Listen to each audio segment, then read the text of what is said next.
gente, tudo bem? Seja muito bem-vindo no RamaCast, o podcast da comunidade Ramá de Xerém. É um grande prazer estar com você aqui. Eu sou o pastor Marcos e com muita alegria eu quero te dar boas-vindas, tá bom? Desde já quero convidar você a compartilhar, curtir e comentar o nosso podcast. Com certeza hoje vai ser muito edificante para você. Quero apresentar também meu livro, acabei de lançar, Frutos da Perseverança quando desistir não é opção.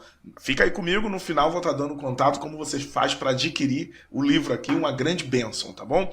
Também sou advogado e pastor lá da comunidade Ramá em Xerém. E hoje eu não estou sozinho, estou recebendo meu mano, nosso querido Wellington Cardoso, é presbítero lá na Igreja Nova Vida, psicanalista, professor e trabalha com terapia de casais. Meu mano Wellington, é um grande prazer recebê-lo aqui, seja muito bem-vindo. O prazer é todo meu, muito obrigado pelo convite. E você é sempre especial no meu coração, né? Assim que chamar, é sempre muito bom estar com você. Isso é meu amigo, isso é querido de Deus, é uma bênção. Quando ele vai na igreja, a gente gosta quando ele vai lá, que vai ministrar, é uma verdadeira bênção. Mas nós não estamos sozinhos aqui, eu estou recebendo meu querido, meu amigo Guilherme Júnior, da comunidade apostólica Reviver, lá do apóstolo José. E ele é pastor, ministro de famílias, também professor do curso Casados para Sempre e professor do curso Paz para toda a vida. Veja que a galera aqui é especialista, uma grande bênção. Meu mano, seja muito bem-vindo, é um prazer tê-lo aqui, Guilherme. Amém, amém, amém. É um prazer meu estar aqui com vocês aqui também, né, compartilhando esse momento, né? E vamos falar, vamos conversar bastante, vamos trocar uma ideia muito legal e que venha para glorificar o nome de Papai do Céu. Com certeza, o RamaCast de hoje promete. Vamos começar muito bem orando, falando com Deus, né? Vamos convidar o Senhor para fazer parte de tudo que vamos conversar aqui. Vou pedir meu caro presbítero Wellington para começar orando em nome de Jesus. Senhor Deus, eterno e soberano, nós rendemos graças a Ti, meu Senhor, por esse momento Senhor, tão precioso em Tua presença. Glorifico a Ti por tudo que o Senhor tem realizado em nossas vidas, pela sabedoria e inteligência que o Senhor tem nos concedido. Faça parte, Senhor, seja o centro, Senhor, dessa reunião, abençoando meus amigos, abençoando nossas vidas. É o que nós estamos aqui nesta noite para engrandecer o Teu nome. Amém. Amém. Amém. Graças a Deus. Amém, amém mesmo. Você pode ir mandando suas perguntas, tá? E eu quero desde já começar perguntando, como o Wellington é psicanalista e professor em psicanálise, teólogo, é uma bênção a vida desse homem. Eu quero começar perguntando para ele, quando eu devo procurar uma terapia, Wellington? Bem, na verdade, todos nós precisamos. Independente de quando eu procurar. Geralmente as pessoas esperam chegar a um extremo, ou acontecer algo, uma crise de ansiedade, ou algo que ele vê que perdeu um casamento, e aí ele acha em procurar nesse momento. Porque, na verdade, nós investimos em tudo. Investimos numa casa, investimos num carro, mas as pessoas não investem na mente, não investem na saúde emocional. E aí o que acontece? Quando chega a um extremo, que às vezes alguém indica, alguém fala, por que você não procura um psicólogo, um psicanalista? É quando a pessoa se propõe a ir buscar. Mas já aconteceram muitas coisas. Então o ideal disso tudo é, todos nós precisamos em saber por que nós praticamos tais coisas, por que eu sou assim, por que eu tenho essas atitudes, por que eu decidi dessa maneira, e para a gente também poder nos conhecermos. Porque na verdade nós entendemos às vezes muito do outro. Mas e nós? Quem sou eu, né? Então a grande questão disso é, será que eu sou a pessoa boa para se conviver? Será que eu sou um bom marido? Será que se eu fosse mulher eu casaria comigo mesmo? Então são essas perguntas que a gente tem que parar para analisar, né? Rapaz, tá aí, eu nunca pensei. Ótima pergunta. Ótima pergunta. Eu vou perguntar para minha esposa. Cuidado com as perguntas. Cuidado com as respostas. Que É uma autoanálise, né? Fazer, não é nem a esposa, é uma autoanálise. Opa, será que eu casaria com... Você casaria com você? Eita, agora. Meu querido, deixa eu perguntar para você. Nesse período ministerial seu, esse trabalho com várias famílias, você já encontrou casais com muitos problemas emocionais, com problemas de ordem, cunho emocional? E o que aconteceu? Se é que você pode, de repente, compartilhar conosco alguma experiência, como que foi essa experiência sua? Bem, Primeiramente, boa noite a todos, né? Olha, realmente, bastante casais, na verdade, a gente não trabalha só com casais, a gente trabalha com famílias também. Então, filhos também procuram a gente para, de repente, falar a respeito de emoção que estão vivendo dentro do casamento, da família, né? E marido e mulher. Mas, geralmente, a mulher é quem mais procura, né? A mulher é quem mais procura, a mulher que mais está aberta para diálogo, né? Por isso que é importante ter no ministério o marido e esposa para poder caminhar junto, para poder também atender a esposa também. Mas realmente, a gente tem bastante pessoas que levam o emocional bastante a sério. Mais até do que aquilo que você já escolheu, aquela pessoa que você escolheu para viver sua vida toda. Porque as pessoas esperam em receber as coisas. Se elas não recebem, se elas não têm a reciprocidade do que elas dão, né? Elas se fecham, elas se abstêm. E no que se abstém, tem uma dificuldade muito grande de reconhecer o seu sentimento. Acha sempre que o sentimento é do próximo, é o outro que tem que conseguir consertar os seus problemas, né? Então, é bem complicado, bem tênue, mas vamos conversar bastante sobre isso para poder a gente discernir devagarzinho. Perfeito. Varão Wellington, como que você trata, e se é que você já encontrou essa situação, acredito que sim, pela sua experiência, os problemas de cunho emocional na família? Olha, tem muito. Essa questão emocional, geralmente os pais, quando levam os filhos para poder buscar um tratamento, uma ajuda, o problema que está nos filhos vem dos pais. Isso é fato. Não tem como fugir dessa regra. E esses problemas emocionais, o que acontece? Essa criação que vai ser dada a esse filho, ela vai explodir no casamento daquele filho. Esse é o grande dilema, que a falência daquele casamento começa em casa. Porque às vezes pais com muitos conflitos, lar com violência, né? Lar sem respeito, onde aquela criança, onde ela nasceu, onde ela está sendo desenvolvida, ela vai absorvendo toda aquela situação daquele ambiente onde ela vive. E aí o que acontece? Vai formando-se um caráter ali. E dependendo do tratamento dos pais com os filhos, quando usam palavras que você é burro, que você não sabe de nada, que você não presta para nada, aquilo tudo vai formando nessa parte da saúde emocional daquele ser, daquela criança, isso vai sendo montado. Uhum. E quando ela sai desse lar, ela sai com o psicológico destroçado.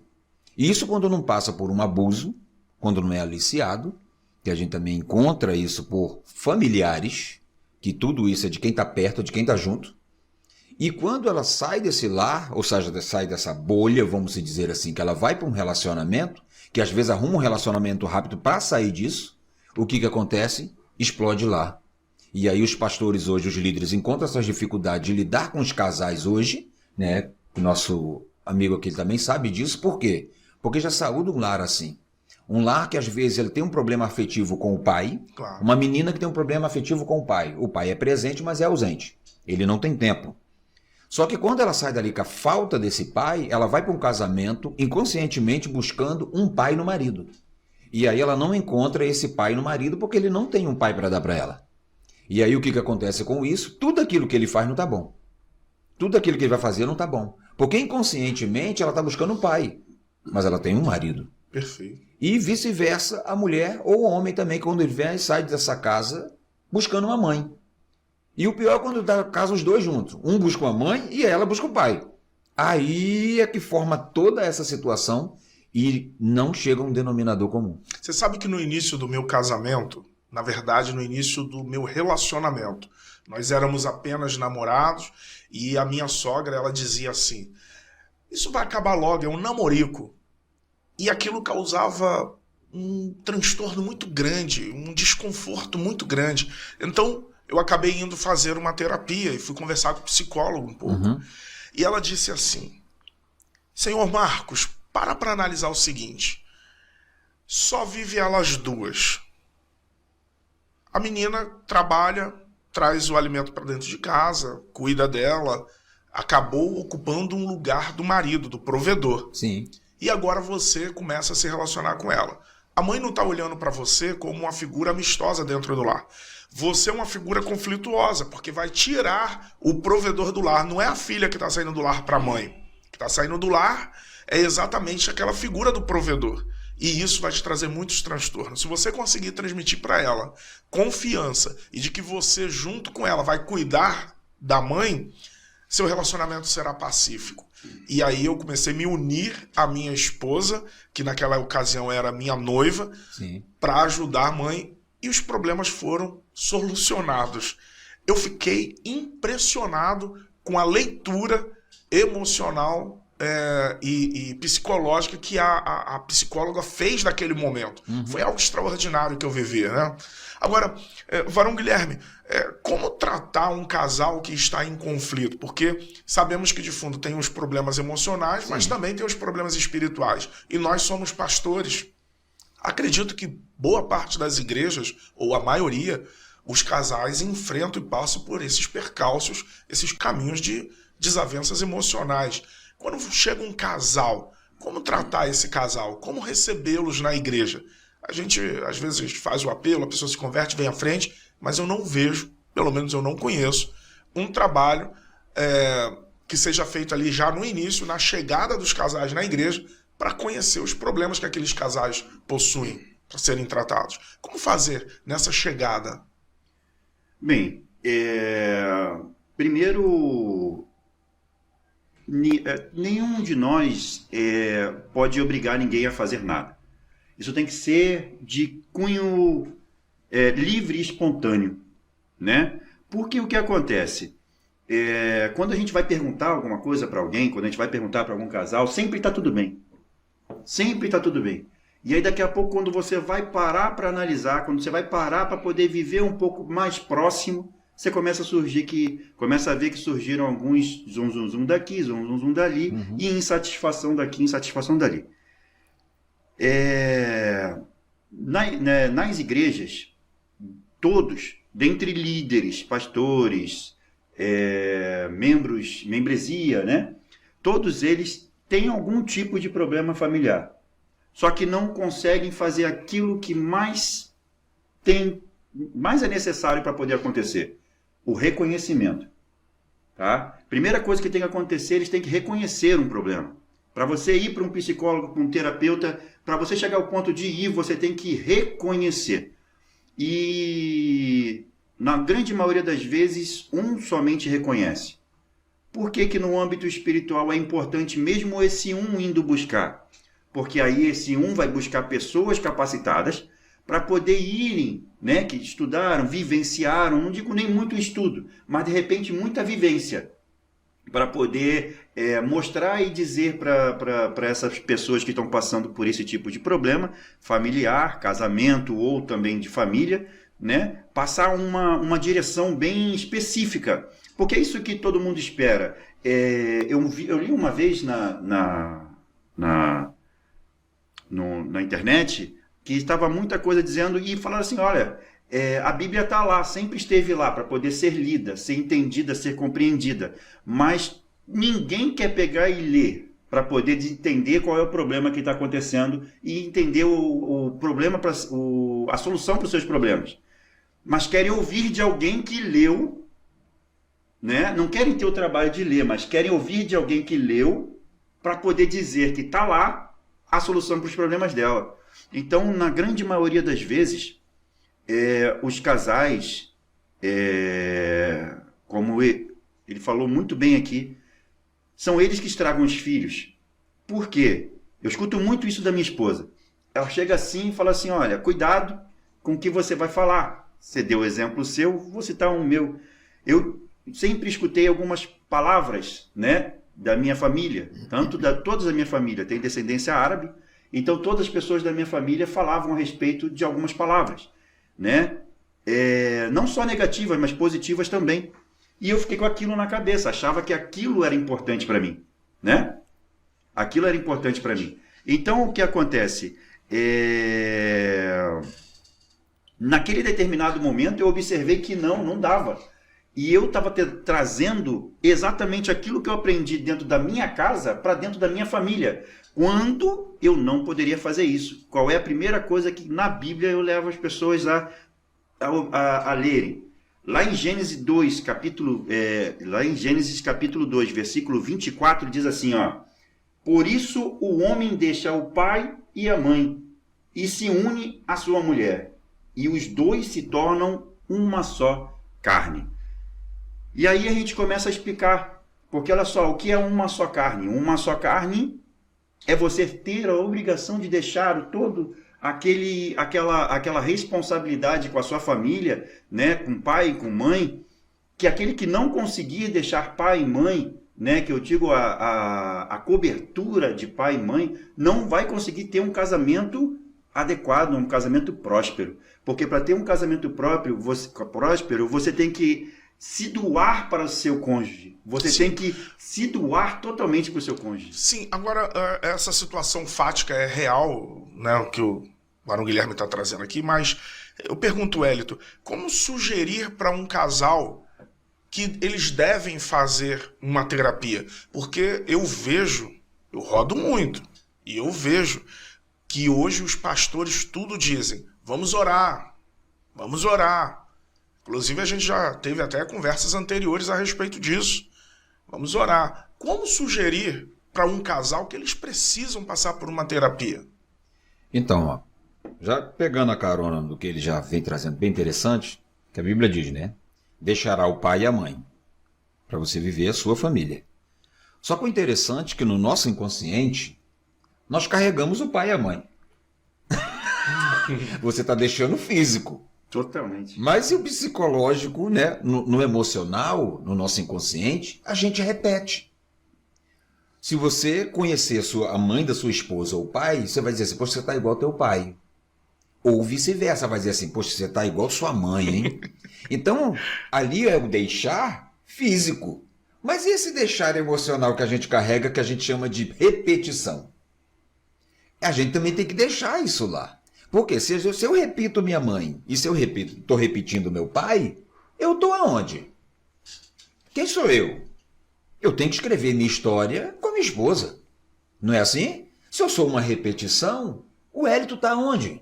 Eu preciso sair, ver quem eu sou e eu escrever minha história. Porque senão, tudo aquilo que aconteceu com meu pai e com a minha mãe, eu vou estar repetindo. Ou seja, eu estou pegando uma cópia e passando para frente, mas agora eu tenho que escrever a minha história. Aí você perguntou, quando que o casal deve buscar? Sempre. Porque uma coisa que eu vejo nas igrejas que não prepara os jovens para o casamento. Que às vezes eu pergunto no encontro de casais, no encontro de homens, eu pergunto, o que é casamento para você? Será que casamento é o quê? O momento que a psicanálise vai dizer que tem a fantasia e o real. Você fantasia antes de casar. Quando você casa lá dentro, você vê o real. Qual é o real? Que o casamento ele traz muitas responsabilidades. Muitas questões que você tem que estar a par e você no controle. Você tem que estar resolvendo a coisa. Mas a grande questão, quando que deve buscar? Antes de casar. Esse preparo que hoje os líderes deveriam ter em preparar esses jovens para o casamento, para ele entender quais são as responsabilidades de um casamento. Constituir uma família. O que é família para você? É um aglomerado de pessoas dentro de uma casa? E como é que funciona essa questão de várias pessoas dentro de uma casa? Para as pessoas entenderem bem, porque nós nos preparamos para tudo. Para ser um advogado, para ser um professor, para ser um motorista. Mas por que a gente não se prepara para um casamento? Verdade. Não é algo para o resto da vida? E é uma coisa que me preocupa, porque se você for analisar direitinho, atualmente, dificilmente os pastores têm tempo para fazer gabinete.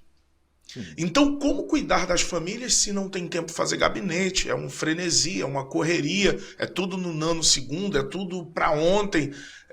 Isso vai acarretando muitos problemas, inclusive deixando que as pessoas venham com bagagens dos relacionamentos anteriores e isso prejudicando o relacionamento atual. Eu acho que foi você que disse uma frase aqui antes do início, que disse famílias doentes, igreja doente. Não é isso? Sim, sim. Aí eu pergunto, varão Guilherme, como ajudar uma pessoa que não está entendendo, está dentro do contexto da igreja, mas ela não está entendendo que ela está doente. Igual você disse, a gente pergunta, e aí, meu irmão, como você está? Ah, tá tudo bem. Tá tudo tranquilo. Só vitória, né? Só vitória. Aleluia. Tô orando, tô participando da oração na sexta, tô participando do culto, tô vindo em todas as reuniões, eu entrego meu dízimo e tal, tá tranquilo. Mas, na verdade, você sabe que não tá nada bem. Como ajudar uma pessoa dessa, Varão Guilherme? A gente tem que ajudar. Cada casal é um casal específico. E então, tem casais que aceitam ser confrontados com o erro.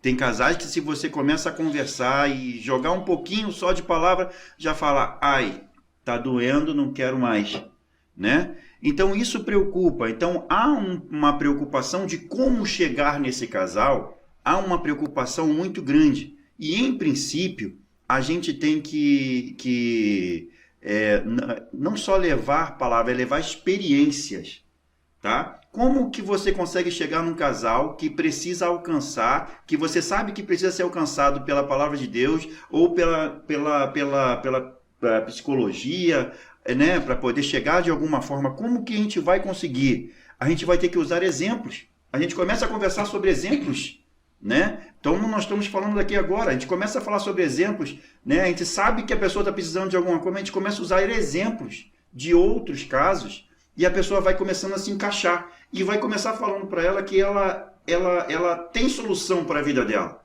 sem atacar diretamente a pessoa, sem falar diretamente para a pessoa, sem falar, olha, o seu casamento precisa ser ajudado, né? Você precisa de ajuda no seu casamento, procura um psicólogo, um psicoterapeuta, ou aí, sem atacar diretamente a frase. Porque existem muitas situações assim, Varão Guilherme. A pessoa nos procura, fala assim, olha, estou precisando de ajuda no contexto geral, como você disse, é a mulher, estou precisando de ajuda, só que não diz nada para o meu marido. A melhor forma é essa, dando exemplos? Olha, em princípio, quando acontece dessa forma que a esposa chega para o marido e começa a expor... Não, ela fala para o líder. Perdão, a esposa chega para o líder e o marido não sabe.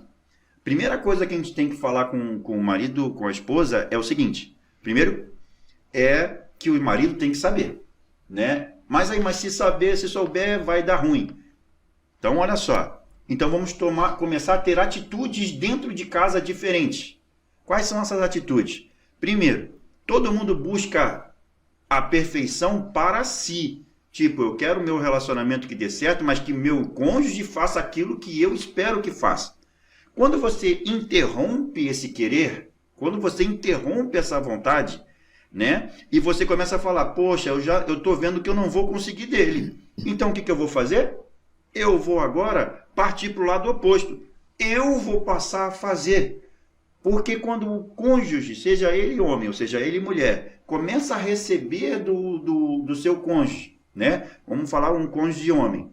Aí quando começa a receber do cônjuge de mulher, né? É exatamente aquilo que ele esperava, mas é ele que está com problema. Aí ele vai chegar e falar assim, epa, a minha esposa está mudando. Aí o cônjuge começa a dar ouvido. Por isso que a gente tem que falar primeiro para o cônjuge que está se abrindo, conseguindo se abrir, que ele precisa ter atitudes diferentes. Né? Eu chego a tocar muito naquele filme que a gente gosta muito de falar a respeito daquele Prova de Fogo. Né? Que aí tem um livro com vários propósitos, com várias atitudes, né? Ali que o filho entendeu que foi o pai que fez, né? Que o pai que tinha escrito, chegou no final do filme, ele não entendeu que era o pai. E o pai falou para ele, não, esse livro não fui eu que escrevi, esse livro foi a sua mãe. E toda aquela pessoa que você estava falando que estava ruim lá, então que ele falou, caramba, quem abriu todo esse propósito aqui, quem abriu mão do seu eu foi a minha mãe, e eu pensava que ela que estava errada. Né? E aí começa o filho a perceber na atitude do pai e da mãe o querer fazer valer a pena. Porque o que acontece com as quebras de maldição, usando muito o que o nosso amigo acabou de falar aqui... começaram a chegar as perguntas, eu estou aqui com as perguntas aqui na ponta da linha. O que tem aqui, as quebras de maldição, né? As quebras de maldição começam por aí. Primeiro, o cônjuge tem que entender, tem que ter um relacionamento mais abrangente com o seu cônjuge que precisa da mudança. Às vezes até ele mesmo precisa de mudança, mas só que ele está abrindo mão da mudança dele temporariamente para buscar a mudança do próximo. E isso é amor. Isso é querer o bem. Então, quando um casal vem falar com a gente, ele já vem querer falar achando que a gente tem a resposta pronta. E não é que a gente tem a resposta pronta. A gente primeiro tem que ouvir, conhecer caso a caso, para depois a gente ir de passo a passo, a gente ir direcionando as atitudes desse casal. Perfeito, perfeito. Maravilha. Chegou uma pergunta aqui, direcionada ao nosso querido Wellington. A primeira pergunta aqui. Fui traída. Perdoei. Ele me traiu de novo. O que fazer? Sinto que os problemas emocionais estão aumentando. Não consigo mais acreditar nele para salvar meu casamento. Segura que essa bomba é tua, varão Wellington. É porque existe aquela questão que, às vezes, a questão da traição ela se torna um vício. A pessoa vicia nessa vida, né? Há casos que eu já acompanhei do cara, o homem ser casado e viciado em casas de prostituição. Mas isso é um vício que ele carrega. Isso veio lá da infância. A questão entre ele e a mãe, a primeira mulher da vida dele, né? Que é um assunto longo nesse sentido, mas quando o menino nasce, ele deseja aquela mulher, não no intuito sexual. Você está entendendo? Mas na questão, vem a questão do prazer. Quando a criança está mamando o seio da mãe, é prazeroso. Freud vai falar sobre essa questão, né? Da libido, mas não só no sentido sexual, para tudo aquilo que dá prazer. E ele, com esse contato com a mãe, o que acontece? Que ele sai desse seio em si. O meu filho, eu lembro que o meu filho ele chegava para mim e falava assim pequenininho, ela é minha. E aí Freud vai dizer que a gente tem que chegar, ou o pai tem que chegar e fazer esse corte, essa castração, que aí frustra. Tem que ser frustrado. A criança tem que ser frustrada. Eu falava assim, é sua mãe, mas é minha esposa. E aí o que acontece? Ele me via como um concorrente. E quando às vezes minha esposa botava ele no colo com o rosto para trás, ele olhava para mim e fazia... Mas isso Freud já tinha dito, então eu achei isso o máximo acompanhar isso, porque agora eu tenho essa visão. E quando a gente corta isso, ele sabe que há limites. Aquela mulher não pertence a ele. Aquela mulher é do meu pai. E quando não há esse corte, vai formando a sua estrutura psíquica que está sendo montada. E quando ele sai dessa casa ali, se não houver esse corte, ele vai achar que qualquer mulher vai ser dele. Qualquer mulher é minha, ele não vê regra. Ele passa por cima, se é esposa de um amigo meu, de um conhecido meu, e ele vai achar, parte para esse lado, que isso acaba virando um vício sem limite. E isso tudo começa o quê? No seio familiar, estrutura familiar. E como tratar essa pessoa que traz a pergunta? Ela está dizendo que não consegue mais confiar. Eu percebo que, além do problema do marido, eu percebo que ela tem um problema emocional. Como tratar? Pelo que eu estou vendo aqui, ela está dentro da igreja e foi traída 2 vezes, né? Se eu estou entendendo bem. Sim, o que ela disse. Aí, como ela vai superar esse trauma? A grande questão é nisso. Primeiro, tem que saber se ela vai continuar o casamento. Aí, no caso do tratamento, tem que ser para os dois. Já não é para um, né? Como nós estamos falando aqui. Então o tratamento é para os dois. Se ela vai continuar ou não, eu não sei. Mas isso também tem que ver se ela também não está no âmbito de uma dependência emocional. Né? Que entra aquela dependência que a pessoa faz de tudo, mas a pessoa não se vê sem ela. Claro. Eu não me vejo sem essa pessoa. Então ela tem que analisar bem o que ela pretende fazer, porque se entrou isso, está dentro do relacionamento e pretende continuar, tem que haver um tratamento, sim, tem que ter ajuda do profissional. Só que às vezes os homens, eu sempre, né, faço trabalho com os homens eles são muito resistentes. Eles têm muita resistência ao novo, à busca, a reconhecer. Talvez ele leva pelo lado da masculinidade. Porque às vezes eu pergunto para eles, o que é ser homem para você? Né? Nesse sentido, por quê? Porque se quer investir, tem que haver mudança. Porque se a pessoa quebrou a aliança, foi desleal 2 vezes, de fato ele tem algum problema. Sim. Precisa realmente de um acompanhamento. Mas nas igrejas, pelo que eu percebo, boa parte daquelas pessoas que têm um comportamento como esse não são tratadas. Pelo contrário, o líder às vezes ora e depois da oração, né, aquela pessoa talvez pegue aí um período de gancho, de banco, fica ali um tempo, mas o tratamento não ocorreu. Mas a pessoa quer ser tratada? Mas também às vezes tem um líder. O líder tá ali, tá, mas tem que saber se o personagem, ele quer ser tratado. Porque é sempre o outro. Quando chega lá o casal lá, por exemplo, quando eu vou atender, aí o homem fala que tá certo, a mulher tá falando que tá certo. Tá certo, eu falei, se você tá certo, ele tá certo, por que tá dando errado? Se tá todo mundo certo. Então é aquela questão, mudança de curso. Claro. Então, no caso dele, ou quando a gente fala de dentro da igreja que acontecem outros tipos de situações, tem que haver um reconhecimento, não. Eu preciso de uma ajuda.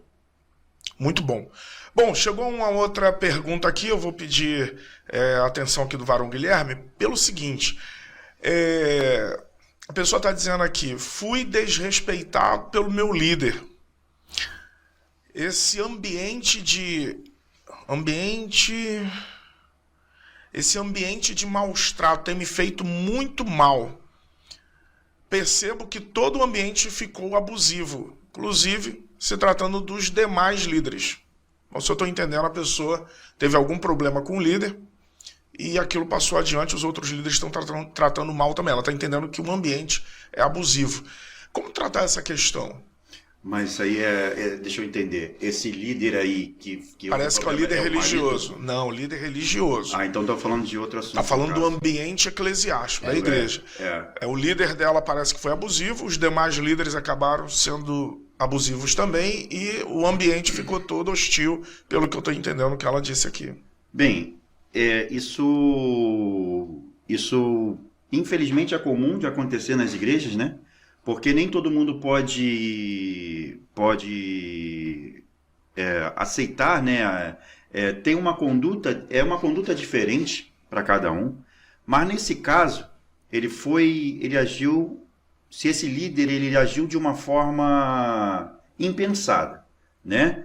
Mas como agir de uma forma desse tipo de forma? E se tem que caminhar com Deus, deixando de olhar para o homem, para a atitude de um homem, tá? Porque quando você é evangélico, quando você é cristão, não evangélico necessariamente, né? Pode ser de outras religiões, mas quando você é cristão, tá?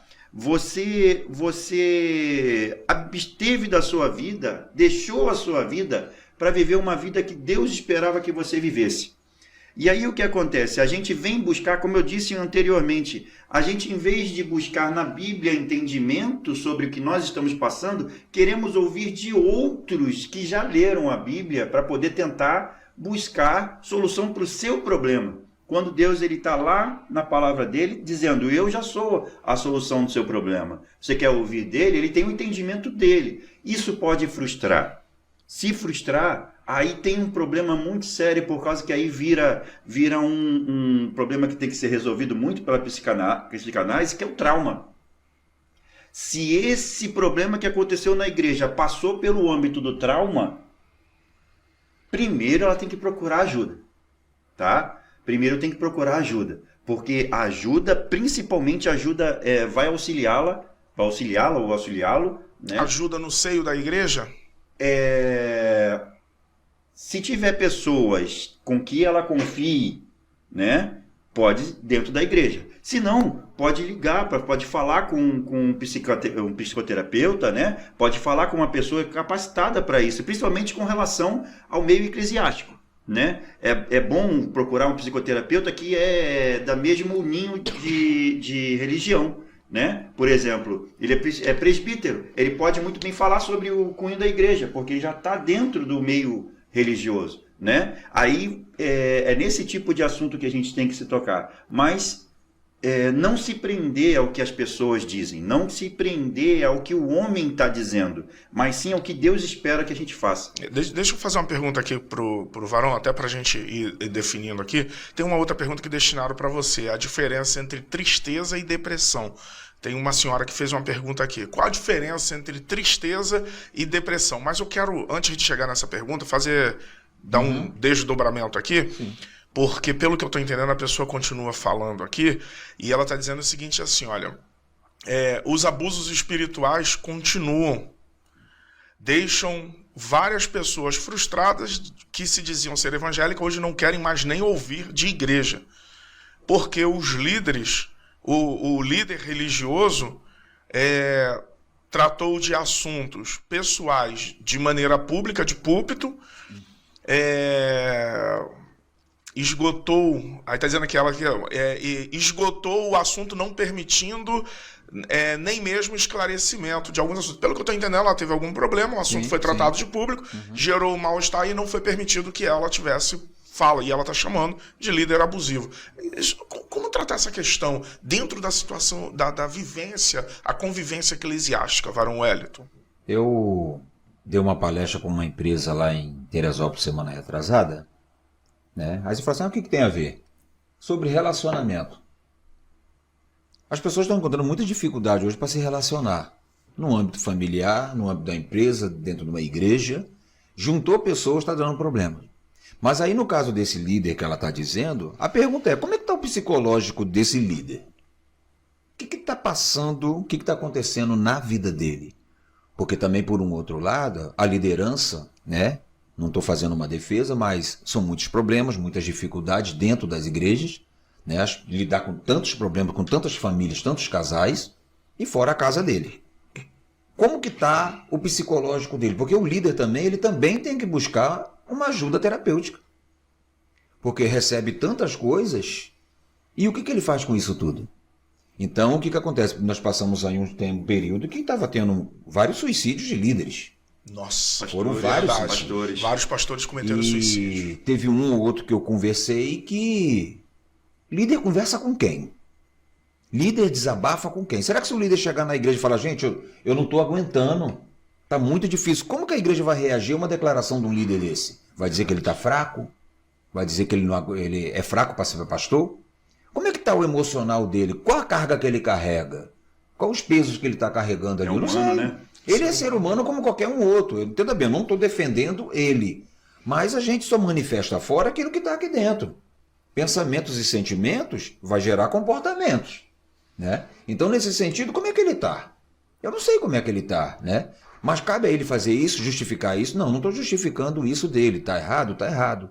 Mas hoje as pessoas estão encontrando muitas dificuldades em se relacionar. E tem vários líderes, alguns líderes já passaram por ali comigo e com a minha esposa. Poxa, problema de câncer, é muito problema, muito estresse, cortisol no organismo direto. Homens com depressão, com síndrome de pânico, crise de ansiedade, são seres humanos como qualquer um outro. Só que ele vai conversar com quem? Com quem que ele desabafa? Aí, às vezes, ele pode falar com um, às vezes ele não quer procurar um terapeuta, uma ajuda, porque ele vai dizer assim, como é que eu vou me desabafar com uma pessoa que está mais baixo que eu? Então, com quem que ele vai falar? De repente... Está na hierarquia. Isso, de repente, a esposa dele também, de repente, não seja uma pessoa que ele possa desabafar aquilo tudo.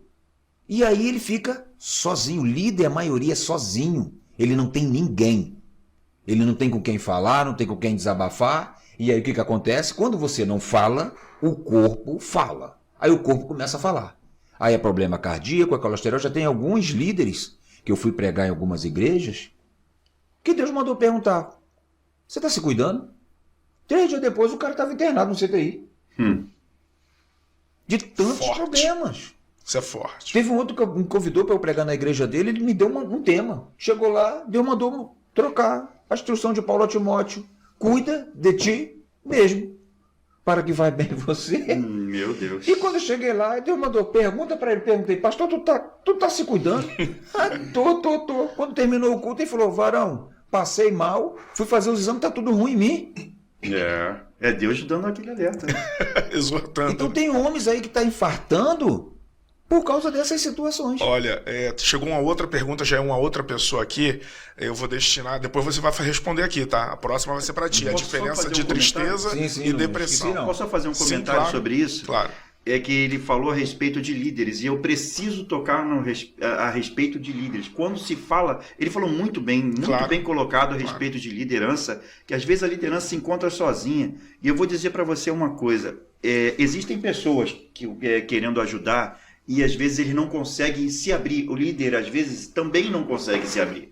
né? Porque às vezes não consegue confiar num próximo, não consegue, sei lá, ter Tá certeza. vendo a importância da conexão, do né? café? Conexão do café. De fazer amizades com outros pastores, café de bater um pastores. papo, tá vendo? Isso. Então o que acontece? É isso que nós estamos tentando fazer lá, para poder tentar conectar os pastores, dizendo, você não está sozinho.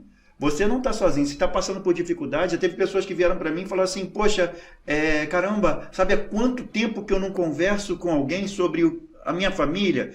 E aí falou sobre essa pessoa, essa mulher que está passando por esse problema lá na igreja, passando por esse problema, esse detalhe que ele acabou de falar. Muitas das vezes, às vezes pode até ser família.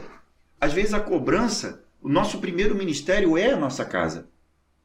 Então, passando por isso, tem muitas pessoas que começam a fazer ao contrário, usam o ministério da igreja para ser em primeiro, quando deixam de lado o seu primeiro ministério, que é a sua família.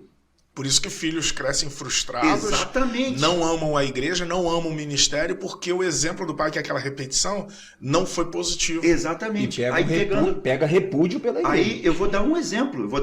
Aí, continuando esse exemplo, então quando o pastor ele se vê sem condições de falar com alguém, recebendo muitos problemas na igreja para poder resolver, e chega em casa e ele não e ele vê nos filhos uma insatisfação, na esposa vê uma insatisfação, chega no trabalho vê uma insatisfação, chega em qualquer outro lugar vê insatisfação, tem algum momento que essa bomba estoura. E muitas dessas vezes é o que você falou muito bem, você fala aquilo que tem dentro. A boca só fala aquilo que o coração está repleto. Se o coração está repleto de dor, ele vai falar. A Bíblia diz isso, né? A boca fala do que o coração está cheio. Exato. Então ele só vai falar no momento em que a boca dele estiver abrindo. Porque ele está falando, né? Ele está dando o espaço dele para poder falar. Eu ia aí por questão lógica. Você ia ou já riu? Desculpa. É que ele falou engraçado. Ele falou assim, a pessoa só fala quando abre a boca. Não, sim, mas porque tem muitas formas de falar, pastor. Tem muitas formas de falar. Tem esposa que fala com o olho. Tem mãe que só fala com o olhar. A pessoa tem uma expressão corporal Sim. que se manifesta, seja reprovando ou aprovando. Às vezes o marido está falando e a expressão corporal da mulher. E quer ver outra coisa? Quem está ligado com o seu líder, sabe quando o líder está passando dificuldade? Só nele está ministrando no púlpito. Por isso que eu estou falando. Às vezes, ele falar com a boca, que eu digo, é você se expressar com as palavras verdadeiras. As coisas mesmo que está acontecendo. Você não consegue mais dimensionar o que é o certo, o que é o errado. E você começa a botar para fora. E aí, muitas pessoas, eu costumo observar os líderes, e algumas pessoas, a gente consegue observar que eles estão passando dificuldade ministrando. Aí eu falo, meu Deus... Deixa eu trazer aqui, porque esse assunto não tem fim. Não tem fim. Agora, a pergunta da outra pessoa que vem aqui, antes de você responder a diferença entre tristeza e depressão, verdade. Ela diz o seguinte aqui, olha, essa outra pessoa é um rapaz, ele está dizendo assim, olha, aqui eu vejo os abusos acontecendo na justificativa espiritual, precedido das frases do tipo, o Senhor me revelou que... Eu estava orando e o Senhor me falou. Deus tem mostrado ao ministério que estive num retiro espiritual e o Senhor me deu uma visão. Essas afirmações conferem ao líder religioso poder sem limites. E aí eles fazem o que querem. O problema é que temos líderes imaturos e eles começam a humilhar pessoas, abrem feridas, desestabilizam pessoas e têm atitudes exageradas. Pelo que eu estou entendendo aqui, essa pessoa teve uma experiência com o líder o líder justificando como se Deus tivesse falado, ou ouviu, ou teve uma visão tal, e assim vem cometendo abusos e justificando isso. Como tratar essa questão? Eu queria ouvir de vocês, mas se fosse bem rapidinho para a gente voltar a outra pergunta. Mas como tratar essa questão? Porque o emocional e o espiritual, pelo que eu estou entendendo, o líder abusivo, às vezes, ele acaba misturando e traz esses percalços, esses problemas para várias pessoas. É que quando ele direciona que Deus me revelou, ele está dizendo que a autoridade máxima já foi aprovada. É isso que ele está falando. O que eu estou fazendo está sendo aprovado. E aí ele joga para Deus, né? Então a grande questão disso tudo é, a pessoa só está revelando aquilo que ele realmente é. Jesus ele deu um exemplo que a gente conhece a árvore pelo fruto. O homem não é o que fala, o homem é aquilo que ele faz, né? Que é uma distância muito grande entre falar e fazer. Então a gente sempre olha para o que a pessoa está fazendo e não o que ela diz. Então se as atitudes desse líder é essa pessoa que ele é. Não tem outra pessoa ali. Entendeu? E há estruturas psíquicas que ela não tem mudança. Por exemplo, a narcísica, não há mudança numa estrutura psíquica narcísica, não há mudança. O líder, se for um líder narcísico, ele sempre vai querer ser do jeito dele, da maneira dele, na hora dele, voltado para ele, e tem que ser tudo para ele. E isso tem mudança? Não, não tem mudança ali. Entendeu? Então são essas questões que ele observou isso. Bem, mas ele, na quase quando ele diz isso, ele está buscando uma autoridade máxima. Olha, o dono da obra está dizendo que é assim, e é assim que eu executo. Ou seja, não tem como ninguém questionar. Mas a questão é, mas é assim mesmo que tem que ser? Será que eu tenho que ficar aqui passando por isso? Entendeu? Então são questões que a pessoa, eu tenho que ficar passando por isso? Será que não é carne? Exatamente. Então são essas questões que a pessoa ela tem que entender, porque Jesus ele sempre respeitou todo mundo. Jesus foi o maior exemplo que nós já tivemos. Se o líder não se encaixa em Jesus, ele vai se encaixar em quem? Perfeito. Muito bom. Varão Guilherme, como você vê essa questão? Bem, a militância do espírito contra a carne é diária, né? É diária. Então, e a palavra diz que o espírito testifica a outro espírito. Então, quando você recebe uma palavra como essa, que muito forte, muito direcional, né? Impactante, no qual, pelo que eu pude perceber, a pessoa foi algo que foi exposto e ficou muito mal visto pela igreja, pelo que eu estou percebendo aqui, né? Se ficou muito mal visto pela igreja, eu acredito que esse tipo de revelação tem que ser chamado num gabinete, tem que ser falado, porque às vezes, muitas das vezes, as pessoas, a gente quer ajudar as pessoas. E o que acontece é as pessoas não gostam de... Já viu aquela frase? O que acontece em casa, eu gosto que fique em casa. Não quero... A gente fala isso com os filhos, né? O que acontece em casa, fica em casa. Né? E aí quando a gente recebe uma revelação de alguém... Vou dar um exemplo do que aconteceu comigo uns 2 anos atrás. Revelação bombástica. A pessoa não sabia quem eu era, a pessoa não sabia nada. De repente, num culto, chegou lá e começou a fazer a revelação. E aí eu virei... Olha o que aconteceu. Ela virou, essa mulher revelou para mim que havia uma separação entre eu e minha esposa, né? Olhando para eu e minha esposa, tinha separação. Ela via separação em mim e minha esposa. Aí ela começou a falar os motivos. Quando ela foi falar os motivos, era um casal que a gente estava tratando. Então ela não estava vendo separação minha. A gente tem que ter discernimento do que Deus vai revelar. Né? A gente tem que ter discernimento. Sim. Porque às vezes Deus quer revelar algo sobre alguma coisa e você está pensando que é para você. Às vezes Deus revela para você algo de alguma pessoa que você está tratando, está ajudando, ou tem que ajudar. No meu caso, quando eu olhei, quando essa ministra terminou de fazer a revelação para a minha vida, simplesmente eu olhei e falei, caramba, é tudo aquilo que eu precisava ouvir, mas é o que eu estou vivendo para aquele casal. É a resposta que eu precisava para aquele casal. Aí eu cheguei para a ministra e falei assim, olha, você foi muito usada por Deus, porque nós somos ministros de casais, nós estamos tratando de um casal, assim, e você foi usada por Deus. Ela, nossa, eu pensei que fosse separação de vocês, eu já estava ficando... Eu falei assim, não, graças a Deus não. Mas tudo que você falou é a resposta que eu precisava ouvir para ajudar um casal. Meu Deus. Bom, qual a diferença, Varão Wellington, entre tristeza e depressão?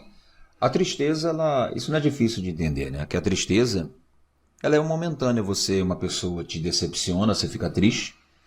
Você não alcança determinado pensamento, você fica triste, né?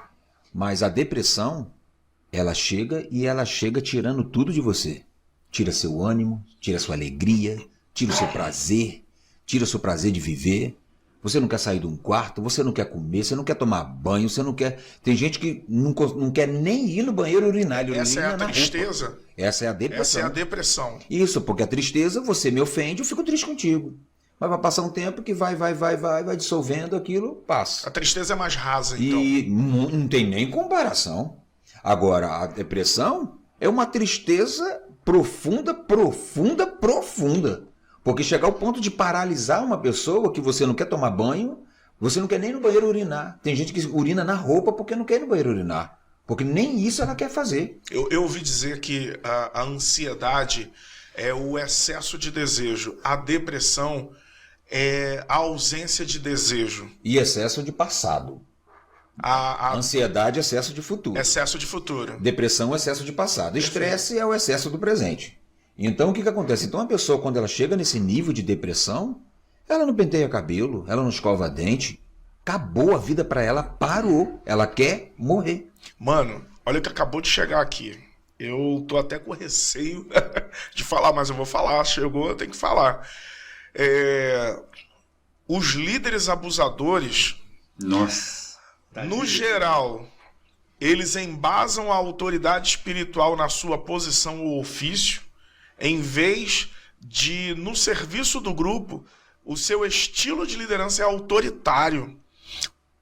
Uma outra pessoa colocou aqui: muitas vezes os líderes das igrejas abusivas, está dizendo já que não é mais o líder, é a igreja que é abusiva, diz uma coisa e faz outra. Suas palavras e ação jamais combinam.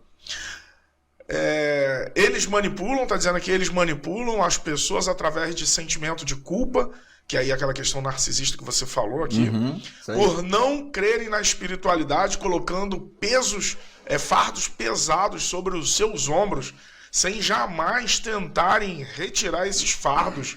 Numa igreja abusiva, os fardos vão se tornando cada vez mais pesados.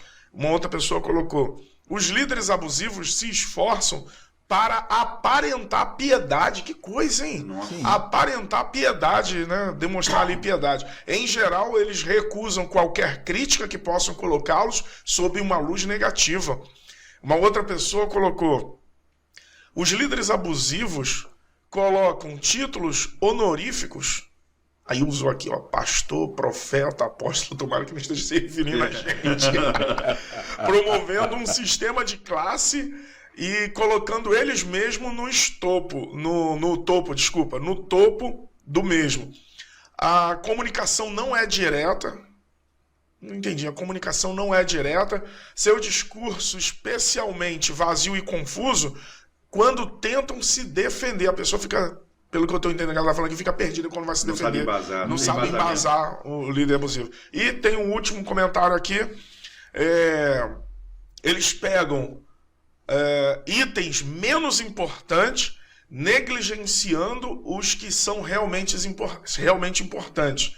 Tem consciência dos detalhes religiosos, enquanto negligenciam as agendas mais importantes.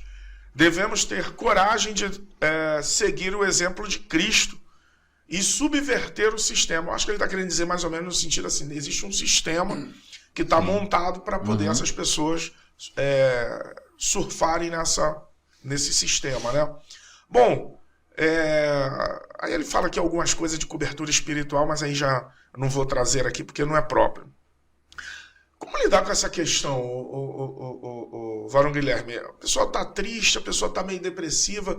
Será que a igreja acaba tendo responsabilidade quando não consegue tratar pessoas que chegam na igreja tristes ou depressivas? Porque, de fato, eu ouvi até um pastor, se eu não estiver equivocado agora, pastor... Nossa, não estou lembrando o nome dele aqui agora. Mas ele é da presbiteriana e ele fala uma palavra muito interessante. Elia Hernani Dias Lopes. Né? Talvez eu esteja equivocado, mas eu acho que foi ele que disse isso. Ele falou assim: uma pessoa tem problema de visão, aí faz o óculos, tal, vai no oftalmo e tal. Uma pessoa tem um problema de dor de cabeça. A depressão é uma enfermidade, uma patologia. E muitos intitulam como demônio. Não, fulano está demoniado, foi o demônio que pegou ela. que discernir o problema emocional, o problema espiritual. Como discernir essa questão, diferenciar, Barão Guilherme? Bem, é um tema bem amplo, né? Vou tentar resumir algumas coisinhas. Primeiro, falar a respeito dos líderes. Quando a gente é chamado para uma liderança, a gente tem que ser exemplo de Cristo. Sendo exemplo de Cristo, Cristo não veio para ser líder, Cristo veio para ser servo. Ele de forma nenhuma falou, eu sou líder de vocês. Ele falou assim, não, eu vim para servir vocês. Né? Então, quando um líder se posiciona, né, como estamos falando aí, se posiciona acima dos outros, usa o cargo eclesiástico, né, para poder fazer algo, alcançar alguém, né, pela imposição, né, está sendo totalmente contra aquilo que Jesus pediu para a gente fazer, né? Que a gente pediu para amar o seu próximo como a ti mesmo, né? Como você. Então você poderia falar, você usaria o seu cargo para a sua esposa, por exemplo? Né? Você usaria o seu cargo para sua esposa? Num casamento, meu querido, não tem pastor, não tem presbítero, não tem diácono, não. É Guilherme, né? É Mônica, minha esposa, né? Assim, é o Guilherme da Mônica, a Mônica do Guilherme. Né? Então, é exatamente assim. Então, quer dizer, não tem cargo. Então, você vai falar o quê? Você vai falar... Não, não tem isso. Então, exatamente, é um servindo o outro. Então, para você diferenciar, para você tentar diferenciar alguma doença, né, que está no espírito, né, espiritual, e outra doença que é a depressão, no caso que é o tema dessa indagação agora, para você ver, você tem que... A Bíblia fala muito de testemunhas, né? Que você tem que conversar para poder você ter testemunhas daquilo que você está falando e daquilo que você está vivenciando. Porque as pessoas que estão de fora conseguem ter outra visão, né? Se eu estou vivendo uma vida, me corrija se eu estou errado.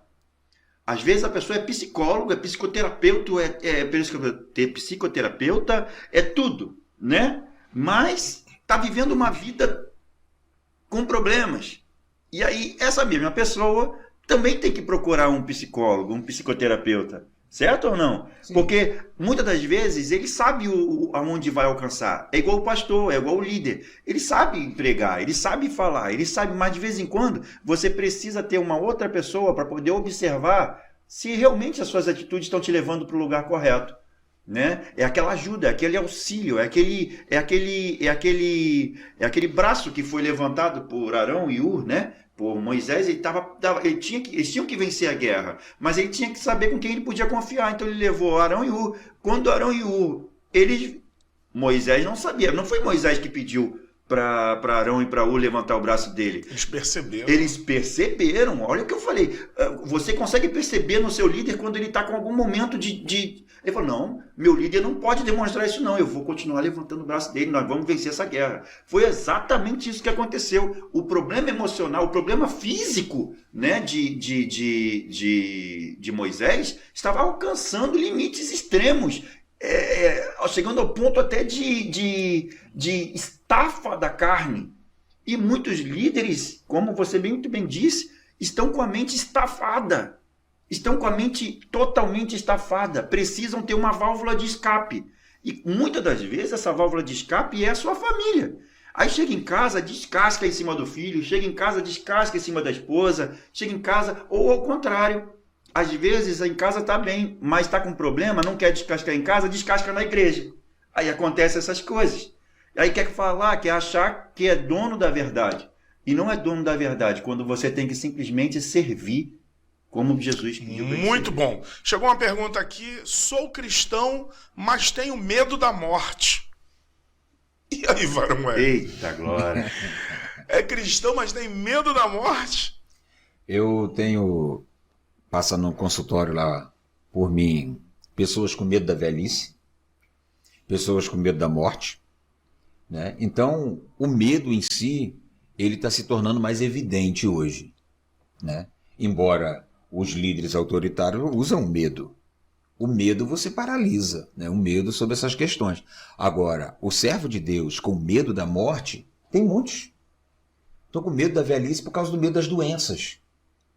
Eu escuto uns dizerem no consultório, diz assim, poxa, e se eu ficar com câncer sofrendo em cima de uma cama?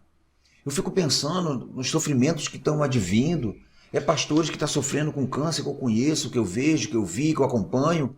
Então tá todo mundo sendo dominado pelo medo. Moro na comunidade, tenho medo do tiroteio. Medo. Não vou mais à igreja. Se eu vou pôr na rua, medo do escuro. Isso, então as pessoas estão com medo de tudo hoje. O medo ele vem tomando conta da humanidade de uma maneira assim avassaladora, está sendo uma avalanche. Infelizmente está se tornando comum, né? Exato, então medo de andar na rua, medo de eu ir ali na igreja e ter um tiroteio. Vejo 2 pessoas vindo na moto. Já tô com medo. Esse medo só não pode te dominar. Exatamente. Mas agora o Mário Sérgio Cortella diz uma coisa interessante. Ele fala assim, o medo é um mecanismo de defesa. É um mecanismo. Sim. Até certo ponto é interessante. Tá certo. Agora, esse medo excessivo pode ser uma demonstração de uma patologia. Sim. Até que ponto uma ele psicose. É bom, né? É isso aí. Uma psicose. Você falou a respeito de medo e... A pergunta que fica, me perdoe, eu estava nessa expectativa, como tratar essa questão do medo, por exemplo, cristão, medo da morte. Se talvez a morte seja uma ponte para o que a gente aguarda, o que a gente busca. Mas aí, no caso, essa questão do medo dele da morte, tem que entender o porquê desse medo. Porque no nosso inconsciente fica reservado coisas armazenadas que o nosso cérebro joga para lá, que sem a nossa autorização, o cérebro faz N coisas que nós não autorizamos, mas é um mecanismo de defesa, vai te prejudicar, então eu coloco para lá. Mas só que isso, com um determinado período da vida, vai ser manifesto. Qual período? Não sei. Mas aí, não sei se de repente ele passou por um período da morte do pai, de um avô, de uma mãe, de um primo, de um irmão, que aquilo marcou ele. Mas o cérebro fez esse recalque, que a gente chama assim na psicanálise, recalcou. Mas com um determinado período isso manifesta. Então isso vai trazendo para as pessoas hoje essa insegurança e esse medo. Agora, ele só consegue isso em análise. Em pegar esse inconsciente, tornar consciente para ele poder entender o motivo do medo da morte. Porque o cristão, o cristão ele vive em função da morte. A morte do velho homem, a morte da velha criatura. Então tudo é em função de morte. A morte da cruz. A morte na cruz. A Bíblia ela é cheia de morte. Mas para o cristão, a morte não é o fim. Vocês são como ovelhas indo para o matador. Exatamente. Então, se você for ver, o cristão ele vive em função da morte. Muita coisa tem que morrer. Mas só que quando chega para nós, mas ele não fala que a gente vai morrer. Isso aqui só vai se passar. A eternidade é pra gente. Tem uma ilustração do que eles fazem, o Snoopy tá sentado assim no tipo um pier, né? Tá sentado e tem um outro personagem que tá do lado dele. Não sei se é o Cebolinha, não lembro. Mas... Charlie Brown, não? Charlie Brown, perfeito. Aí ele vira e fala assim, Snoopy, um dia nós vamos morrer. Aí o Snoopy vira pra ele, mas todos os outros não. Tipo, vamos aproveitar enquanto estamos vivos. Isso.